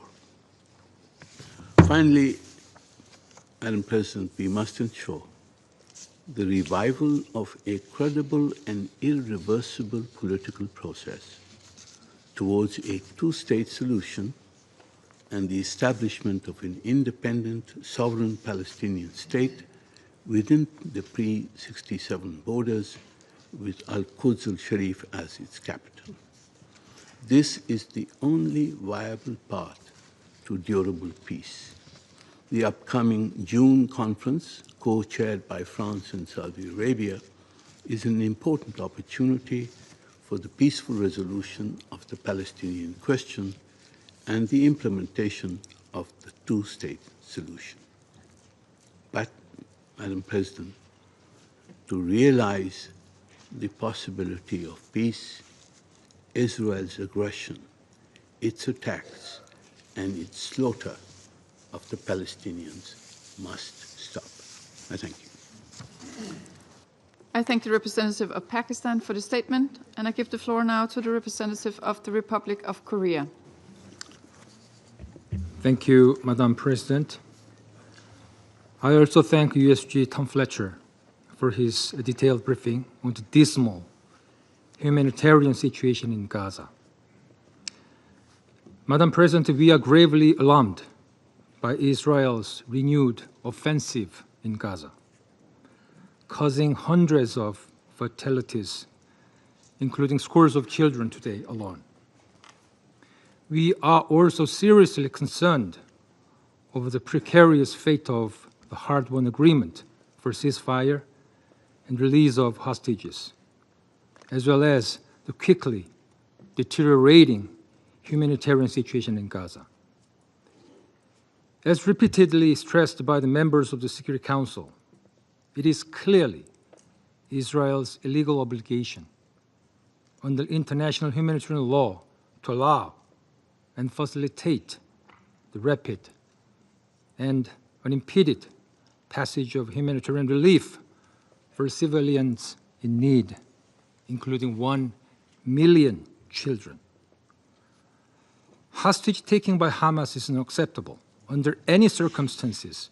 It must be condemned by all members of the Council. And we repeat our demand that all hostages be released immediately and unconditionally. However, Hamas' refusal to carry out its obligation does not justify blocking humanitarian aid or using it as a bargaining chip, which is unacceptable and strictly prohibited under international law. Neither does it justify the resumption of an intensive military offensive, causing massive civilian casualties. We take note of the horrifying remarks by USG Tom Fletcher during his press briefing last Wednesday, sharing what he witnessed in Gaza in January. And I quote, "I said to my colleagues, why are the dogs so fast? Why are the dogs so fat?" And he said, "Because the dogs are looking for curbs." And you notice that the people are thin for miles and miles and miles, unquote. During the implementation of the first phase of the ceasefire agreement, we witnessed the crucial impact of political will in easing the immense suffering of Palestinian civilians in Gaza. However, once again today, we are seeing and feeling with shock and concern a grim sense of déjà vu in relation to the unfathomable sufferings, insecurity, destruction, and hunger that has haunted civilians in Gaza for more than a year. Madam President, the horrendous terrorist attacks by Hamas on October 7th and Israel's massive military operations resulting in extreme anguish highlight once again the imperative to move toward a just and long-lasting solution to the conflicts between Israel and Palestine. A sober approach based on the acknowledgement of the legitimate rights and concern of both Israel's and Palestinians is the only option for durable peace and stability in the region. We call on Israel to immediately cease the offensive and all parties return to the negotiating table. We hope the mediating countries, including the US, Qatar, and Egypt, exert utmost effort to secure the ceasefire and the release of hostages. We believe that all phases of the ceasefire agreement endorsed by the Council through Resolution 2735 should be implemented in full, leading to the release of all hostages, a permanent end of hostilities, and the swift beginning of reconstruction based on international law. I thank you, Madam President.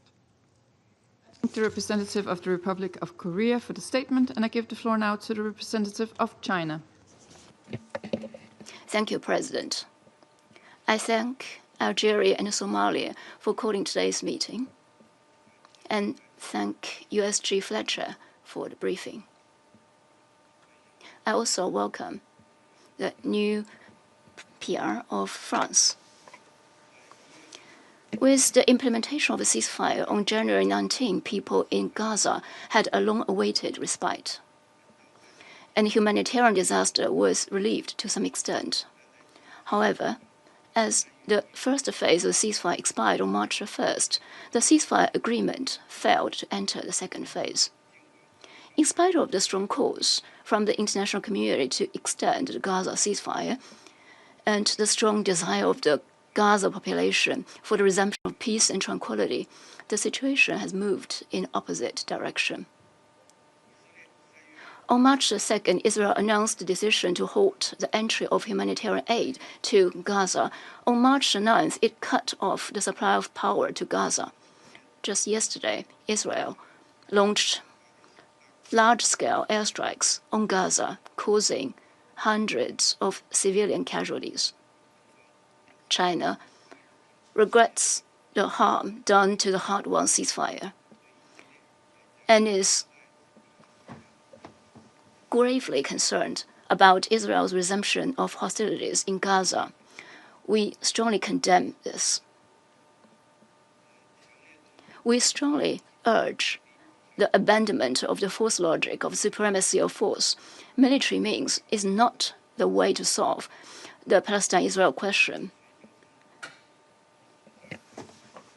The stark contrast between 15 months of bloody conflict and 42 days of ceasefire clearly shows that indiscriminate use of force is not the right way to bring back hostages, and may even put them at greater risks. China urges Israel to renounce its obsession with the use of force, immediately cease military operations in Gaza, and stop the collective punishment of the Gazan civilians. We strongly demand a permanent ceasefire in Gaza. The ceasefire agreement was reached. As such, it should be fully and seriously implemented in good faith, and no attempt should be made to alter or undermine it midway. China calls on the parties to implement the ceasefire agreement fully and continuously, and expects the ceasefire guarantors to adopt a fair and responsible approach to facilitate the continuous implementation of the three-phase agreement and ensure the realization of a permanent ceasefire in Gaza. We strongly oppose the weaponization and politicization of humanitarian aid. As of today, for 70 consecutive days, no humanitarian supplies were allowed into Gaza, and the loss of power disabled a desalinization plant, worsening the water shortage crisis. The use of humanitarian aid as a bargaining chip is a violation of international law, especially international humanitarian law. China condemns such practice.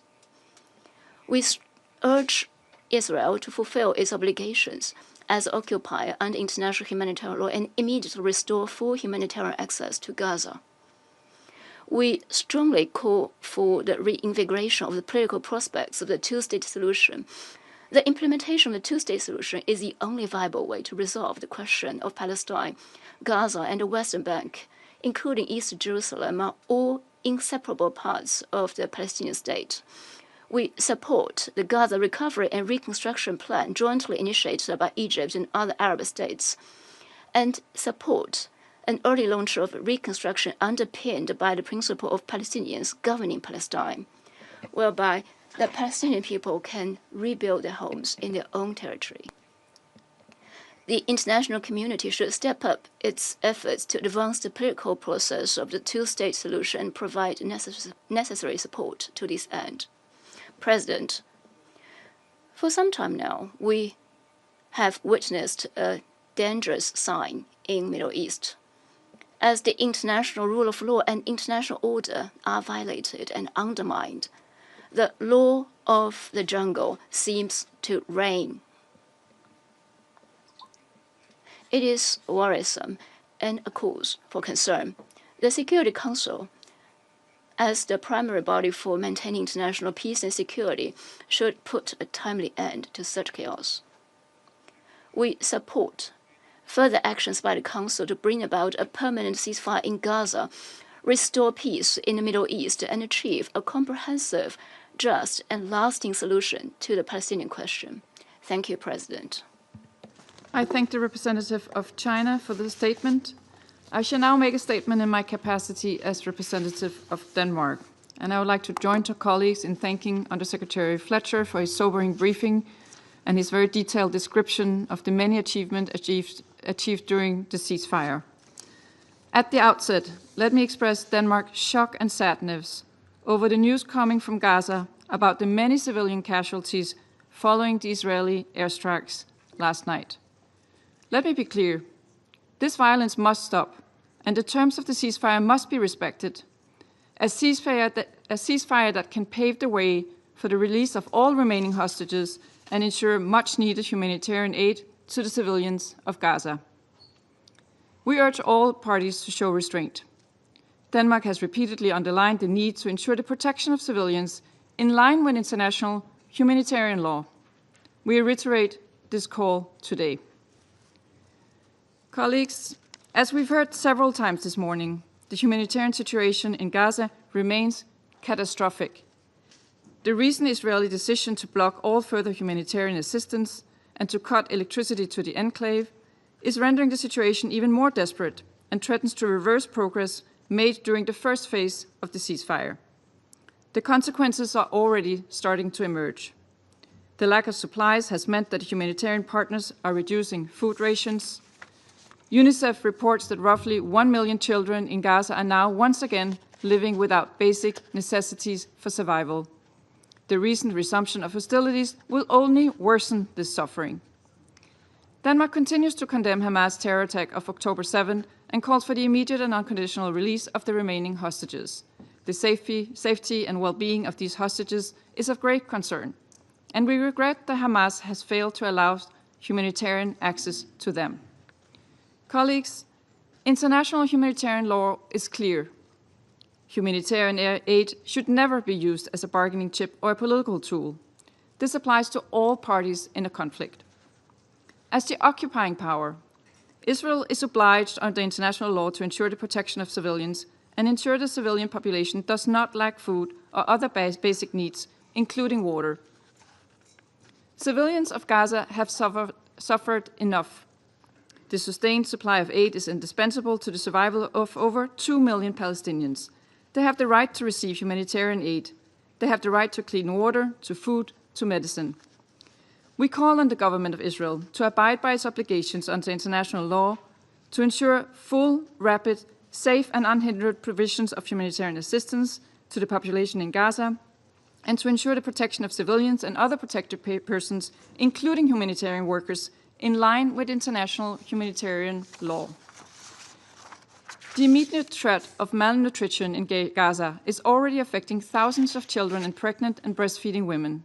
The decisions to withhold humanitarian aid and limit the production of clean drinking water are likely to have long-term consequences for the health of Gaza's population, as well as longer-term prospects for socio-economic recovery. Colleagues, the massive task of reconstructing Gaza lies before us. We need a permanent ceasefire as a first step to be able to address this challenge. We call on parties to find a way forward to the next phases of the ceasefire agreement that should hopefully lead to a permanent ceasefire. We commend the regional efforts through the Arab Recovery and Reconstruction Plan presented at the recent Cairo summit. We maintain that any plan for the future of Gaza must have no role for Hamas, must ensure Israeli security, and must not displace Palestinians from Gaza. In closing, the civilian population in Gaza have already endured too much suffering for far too long. They are looking to this Council for support. Around this table, we have a responsibility to act, to urgently work towards a two-state solution, the only viable path to lasting peace and security for Israelis and Palestinians alike. Let me reiterate Denmark's unwavering commitment to this goal. And I now resume my functions as President of the Council. I give the floor to the permanent observer of the Observer State of Palestine.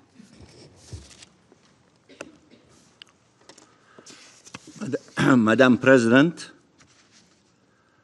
allow me at the outset to thank you for the convening of this urgent meeting at this critical time, and to thank Algeria and Somalia for requesting it on behalf of the Arab group, as well as China, France, Guyana, Pakistan, Slovenia, and the United Kingdom for their support to this request.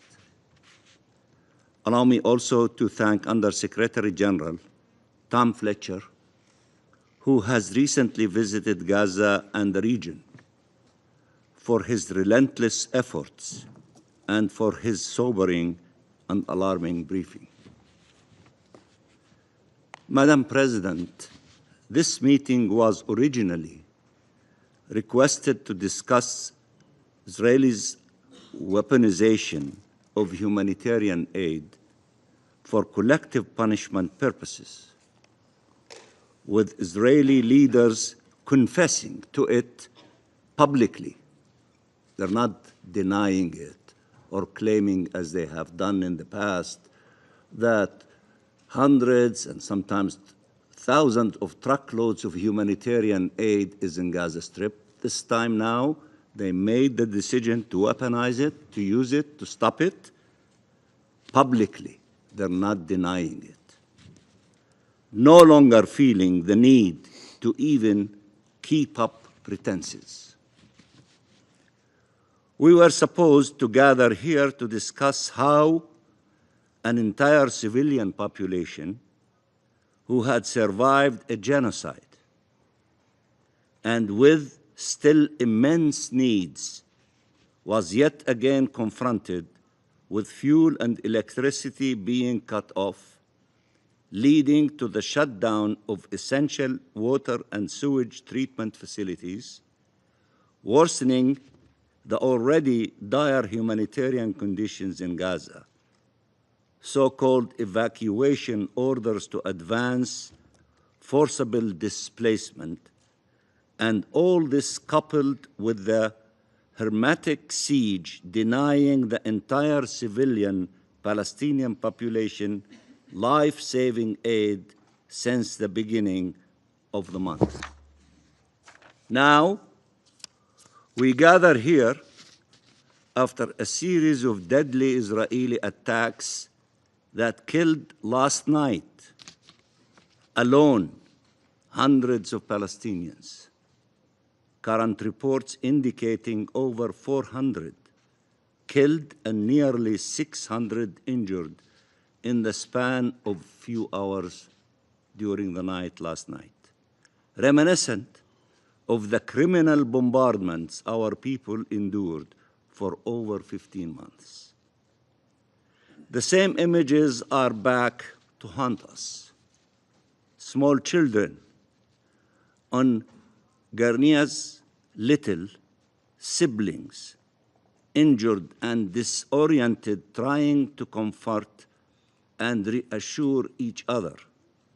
Entire families killed, children, mothers, fathers, searching for their loved ones under the rubble, not knowing if they are dead or alive.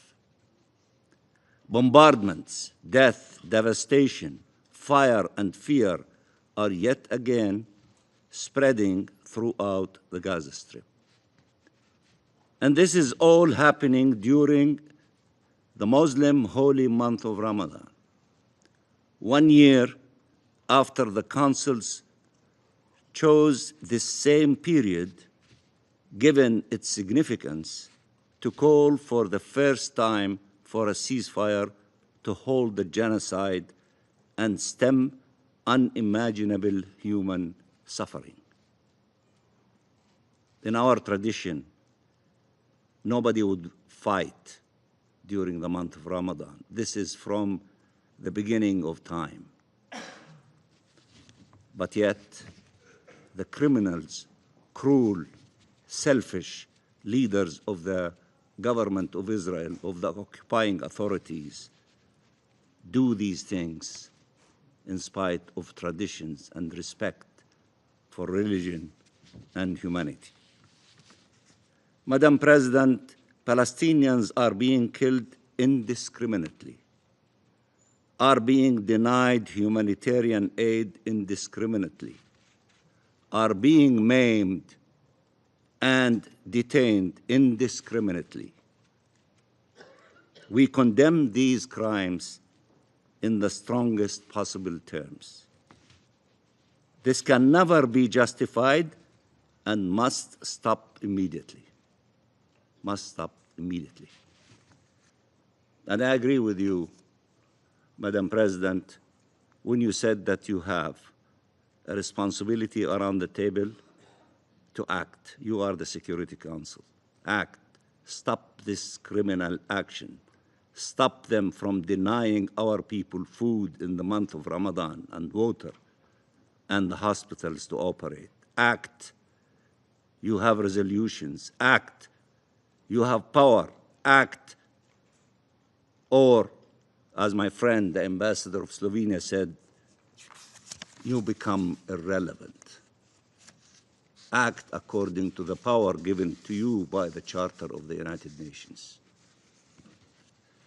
Madam President, ceasefire works. It is the only thing that does. It stopped the bloodshed. It allowed the entry of humanitarian aid Israel had long denied. It allowed the release of hostages and prisoners.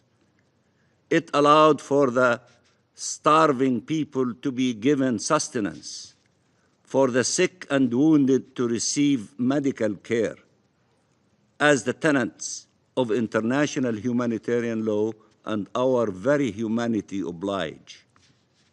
Life was starting to triumph over death.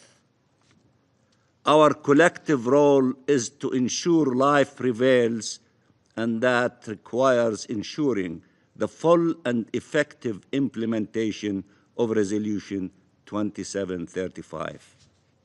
Resolution 2735 is unequivocal. It clearly spells out the terms of each phase and the obligations of each side. It also clearly states in relations to Phase 2, which includes release of hostages and full withdrawal of Israeli occupation forces from Gaza, that the ceasefire will continue as long as negotiations continue. And negotiations will keep going until all the agreements are reached and Phase 2 is able to begin. There should not be unilateral, self-serving, and irresponsible decisions to execute breaking the ceasefire. While the Trump administration has prioritized the release of hostages, it is evident that Netanyahu's concern for his political selfish survival far outweighs his concern for the survival of the hostages. Madam President, the resolution is also clear in rejecting any attempt at demographic or territorial change in the Gaza Strip, including any actions that reduce the territory of Gaza, a goal Israel continues to pursue as mass forcible displacement and annexation remain its primary aims throughout the occupied Palestinian territory. The resolution also reiterates the Council's unwavering commitment to the vision of the two-state solution where two democratic states, Israel and Palestine, live side by side in peace within secure and recognized borders, consistent with international law and relevant UN resolutions, and stresses the importance of unifying the Gaza Strip with the West Bank under the Palestinian Authority. This is the only way forward. This is the only way forward. Sustaining the ceasefire, implementing it in full, and transforming it into a clear and immediate pathway to Palestinian independence and ceasefire for all. Act now. You can act, not to allow the ceasefire to be broken, not to allow the starvation of the Palestinian people. Act now.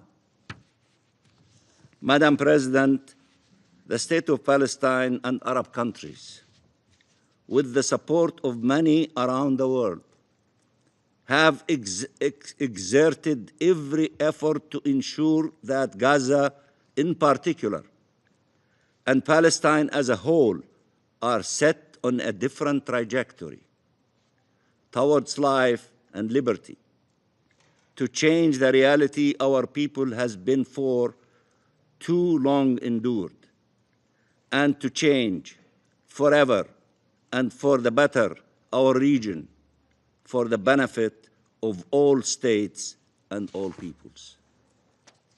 A clear vision, accompanied with a solid plan, was endorsed by the Arab Summit and supported by the OIC ministerial meeting and has been welcomed worldwide, and many of you in your statements referred to your support to what was adopted in the Arab Summit conference. A small ray of hope was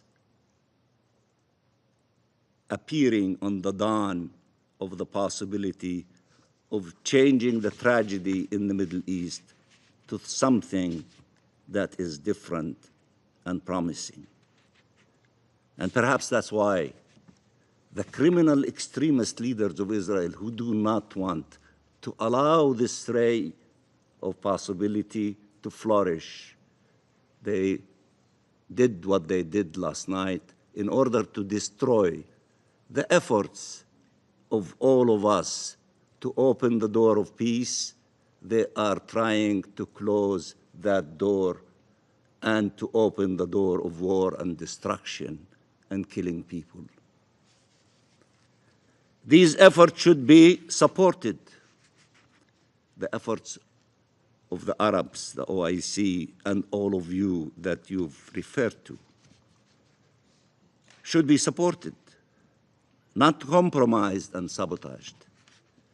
They offer the only viable path away from conflict and towards peace. They have transformative power. Allow them to flourish. Allow them to become the new reality. Don't allow the other option of war and destruction and taking away lives, especially of children and women. Peace saves lives. War takes lives. Act. Choose peace.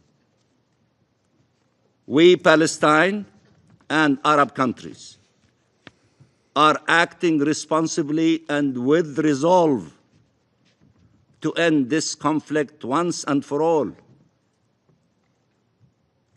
We are acting responsibly and with resolve to end this conflict once and for all.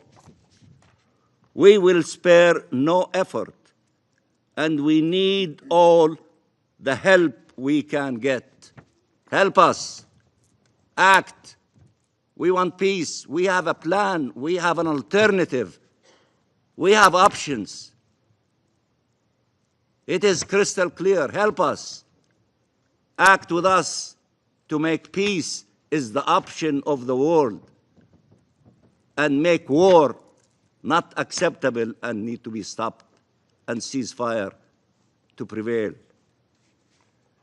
This starts with supporting the Arab plan for reconstruction, which many of you refer to, supporting the Palestinian government's assumption of its responsibilities throughout the occupied Palestinian territory, the deployment of a UN-mandated mission throughout the occupied Palestinian territory, achieving a complete, comprehensive, and permanent ceasefire, and supporting an end of the occupation, Palestinian independence, implementing the two-state solution, and achieving shared peace and security. This is a historical moment where everyone must choose where they stand and what vision they want to see prevail.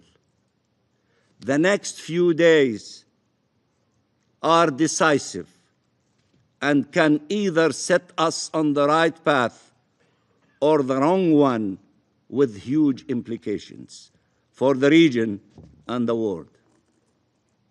Help us in these few days to have the ceasefire in place, not the continuation of war.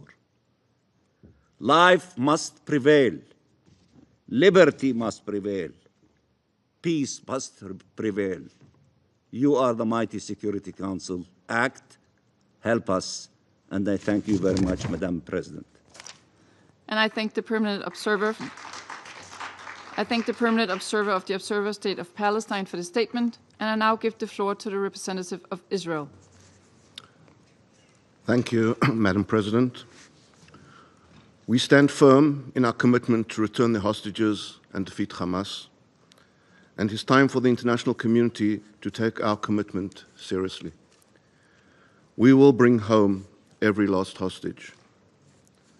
Hamas has refused to release our hostages and repeatedly rejected all the offers, both by the US and the mediating countries, even for the period of Ramadan. And thus, the return to fighting is a necessity. The IDF is attacking targets of the Hamas terrorist organization to achieve our objectives. These precise attacks include Hamas terrorist commanders, terrorist cells, launch posts, weapon stockpiles, and additional military infrastructure that are being used by these terrorist organizations to continue to plan and execute attacks against Israeli civilians and IDF soldiers. However, we are drawn into a discussion today not to alleviate suffering, not to seek truth, but to indulge the political agenda of certain members of this Council, the primary cause of suffering in Gaza, the Hamas terrorist organization, which continues to hold 59 innocent hostages. For those truly concerned about humanitarian crises, there is one that should be paramount: the hostages still held in Hamas's brutal captivity. Men, women, children, the elderly, innocents ripped from their homes and subjected to horrors beyond comprehension. Many are already believed to be dead, while others continue to be tormented day after day. For over a year and 4 months, they have been deprived of sunlight, medical care, the comfort of their family's embrace. Their conditions are unknown, their treatment unimaginable. This is the most urgent humanitarian crisis, and yet those who claim to be the loudest voices for human rights have somehow lost their voices on this matter. So let us be clear: any discussion of humanitarian suffering that does not begin with the hostage release is not an honest discussion. For months, Israel took unprecedented steps to facilitate humanitarian aid into Gaza. Israel's war is against Hamas, not Gaza's civilians. And yet, despite our efforts, Hamas refuses every opportunity for peace. It refuses to release the hostages. Over a 6-week period between January and February alone, Israel facilitated the entry of an unprecedented amount of humanitarian aid into Gaza, over 25,000 aid trucks, averaging more than 4,200 trucks per week. These trucks carried food, medical supplies, and essential goods. This is not speculation, not political rhetoric. This is in fact documented, verifiable, and confirmed by the organizations distributing and supplying the aid. In addition to the thousands of aid trucks, bakeries are operational across Gaza, producing millions of loaves of bread daily.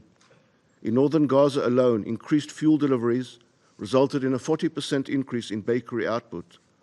The slander that the people of Gaza are currently starving is quite simply untrue. Fuel and gas deliveries also continued over this period. Nearly 1,000 fuel tankers entered Gaza, including 275 to the north. Claims that the electricity cutoff has plunged Gaza into humanitarian collapse are greatly exaggerated, particularly regarding water infrastructure. Water pipes and sewage repair materials were sent to northern Gaza, ensuring that infrastructure remains functional. During the same 6-week period, over 840,000 tents were delivered. This was a massive logistical undertaking supported by international partners and facilitated by Israel. Madam President, let us be very clear. If there is suffering in Gaza, it is not because of a lack of aid. It is because Hamas has hijacked an entire civilian population for its own violent ends. Hamas diverts food, Hamas hoards fuel, Hamas transforms hospitals, schools, and UN facilities into command centers, ensuring that even in the presence of humanitarian aid, suffering persists. But somehow, in the debates of this Council, Hamas is an afterthought, a footnote, a mere inconvenience in the preferred narrative. And so, instead of asking why Hamas continues to prolong this war, instead of asking why Hamas rejected a ceasefire extension that would have freed civilians from suffering, instead of asking why Hamas holds hostages in horrific conditions, instead of asking these questions, certain members choose instead to malign Israel, the only party in this conflict undertaking their humanitarian obligations and taking steps to meet them. Israel will not be lectured by those who exploit human suffering for political gain. If this Council wishes to address suffering, then it must demand the immediate and unconditional release of the hostages. There can be no progress until this occurs. There can be no relenting against the evil that we face. The massive amounts of humanitarian aid which Israel coordinated and facilitated, at least those amounts not seized by Hamas, have reached every segment of Gaza's population, with one tragic exception: the hostages. While Gazan civilians benefit from food, medicine, shelter, and support, these innocent individuals languish in conditions that defy human comprehension, a stark reminder of the vast moral inequivalence between Israel and Hamas. The release of the hostages is the first, the most urgent, the most fundamental step towards ending this war. The people of Gaza deserve a future free from Hamas and the pain that they wrought. The innocent Israelis wasting away in Hamas's tunnel network must once again feel the sun on their faces and embrace their loved ones. This is the only true path to peace. I thank you, Madam President. I thank the representative of Israel for the statement. I now give the floor to His Excellency Mr. Majid Abdulaziz, Permanent Observer of the League of Arab States to the United Nations. Shukran, Sayyida Raisa. Thank you, Madam President. I'm honored to make this statement today on behalf of the League of Arab States and its member states. I would like to begin by expressing our appreciation for your excellent stewardship of the work of the Council and for positively responding to the request by the Arab Group, the League of Arab States and other member states to hold this meeting to promote international work through the Council to address Israel's resumption of its brutal military bombardment of Gaza and for the continued deterioration of the humanitarian situation in the Gaza Strip due to the continued restrictions by Israel on the entry of humanitarian assistance in the continuation of the policy of starvation and forced thirst that is internationally prohibited. We would like to express our appreciation to USG Fletcher for the important briefing and the constructive suggestions. Madam President, the Arab Summit in the Bahrain Declaration on the 16th of May 2024 has stressed, and this has been reaffirmed in the Cairo communique of the extraordinary Arab Summit that was held under the slogan the Palestine Summit on the 4th of March 2025. Both have condemned policies of starvation and scorched earth tactics aimed at forcing the Palestinian people to leave their land. The Cairo Summit condemned the Israeli government's recent decision to hold humanitarian aid to Gaza and close relief crossings. The summit also decided to reject Israel's use of blockade as a weapon and the starvation of civilians as a means to achieve political gain. It also stressed the utmost priority of the continuation of the implementation of the second and third phases of the ceasefire agreement. All this, Madam President, stresses the crucial link between the comprehensive and full ceasefire in accordance with the agreement based on the US, Qatari, and Egyptian mediation, and to allow the entry of humanitarian assistance without interruption and in big volumes, as well as starting the implementation of the first phase of the plan proposed by Egypt in full coordination with the State of Palestine and Arab states, and based on studies that were conducted by the World Bank and the UNDP on early recovery and the reconstruction of the Gaza Strip. This plan was adopted by the Cairo summit as a pan-Arab plan, and it was also adopted by the ministerial meeting of the OIC at a later point in time.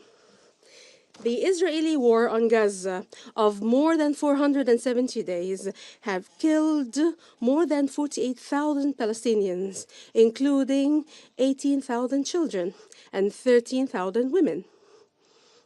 And it almost completely destroyed health and educational and infrastructure facilities and all necessities of life in Gaza. The resumption of the brutal military intensive bombardment of the Gaza Strip and the killing of more than 400 Gazans in Gaza yesterday, and Israel's intensification of the policy of blockade and starvation on the Gaza Strip, and the most recent of which was the decision by the Israeli Ministry of Power to cut the power supply to the vital sectors, including the main desalination water plant. This has added forced thirst to starvation. It aggravates the suffering of more than 2 million Palestinians living in unbearable conditions. These attacks and measures are inhumane, condemned, and unacceptable. They are nothing but collective punishment by Israel, perpetrated by Israel against the defenseless Palestinian people, which runs counter to humanitarian principles and values, which constitute the very foundation and mission of this organization. This is a challenge to the international will that has supported the ceasefire.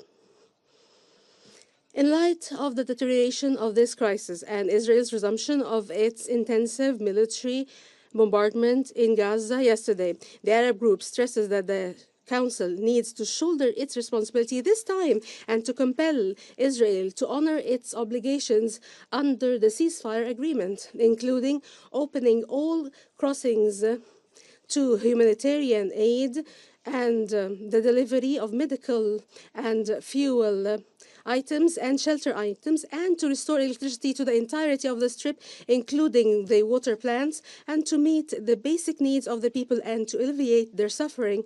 The group warns against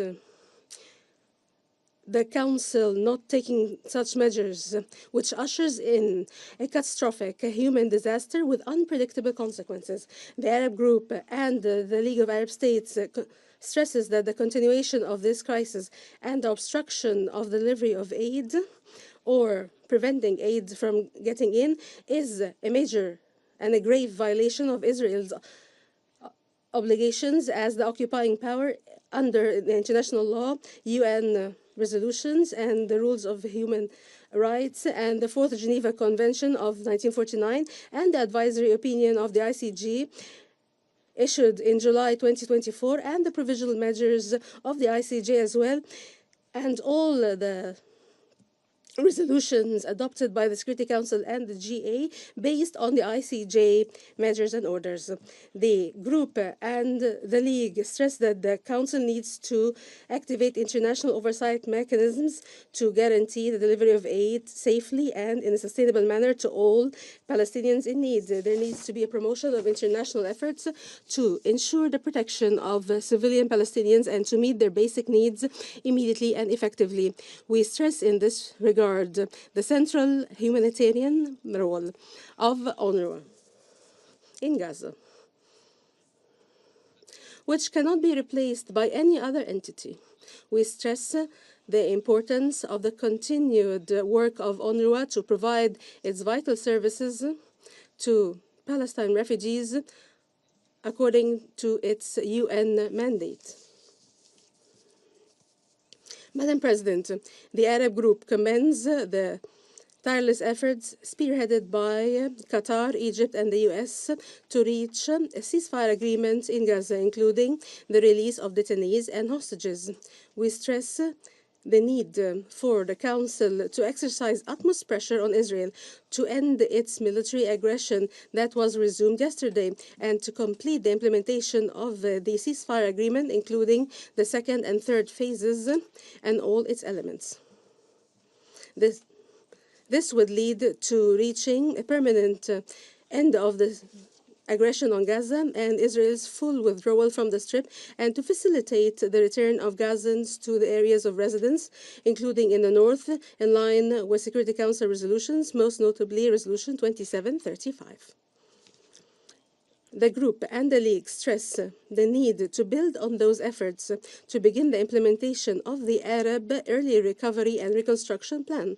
We commend the efforts of Egypt and the State of Palestine to prepare for an international conference on reconstruction in cooperation with the UN, which will be hosted by Cairo very soon. And we urge our international community partners and IFIs to provide all financial and political support to ensure the implementation of this ambitious plan by Palestinian lands towards the rehabilitation and reconstruction of the Strip at the desired pace. We stress the importance that this plan would coincide with international effort towards sustainable peace and lasting peace, to protect the rights of the Palestinian people and to achieve their aspirations in freedom and statehood, and joining the UN as a full-fledged member, and the effort to make the international conference that will be held in June 2025 under the French-Saudi presidency a success as part of the two-state initiative effort that is receiving mounting international support every day. In closing, the Arab Group and the League of Arab States reaffirms their full solidarity with the Palestinian people and their strong support to its historic steadfastness on its land as it adheres to its land and refuses to be forcibly displaced. We stress that continued military operations, siege, starvation, forced thirst, oppressive measures perpetrated by Israel will only lead to further deterioration of the humanitarian and security situation, threatening the security of the entire region. We reiterate that the only solution to this conflict is by ending the Israeli occupation, guaranteeing the right of the Palestinian people to self-determination and the establishment of their independent, sovereign state with East Jerusalem as its capital on the basis of the two-state solution and the Arab Peace Initiative, and the State of Palestine joining as a full-fledged member of the United Nations. I thank you, Madam President. I thank His Excellency Mr. Abdulaziz for the statement. The representative of the United States has asked for the floor to make a further statement. I give them the floor. Thank you, Madam President.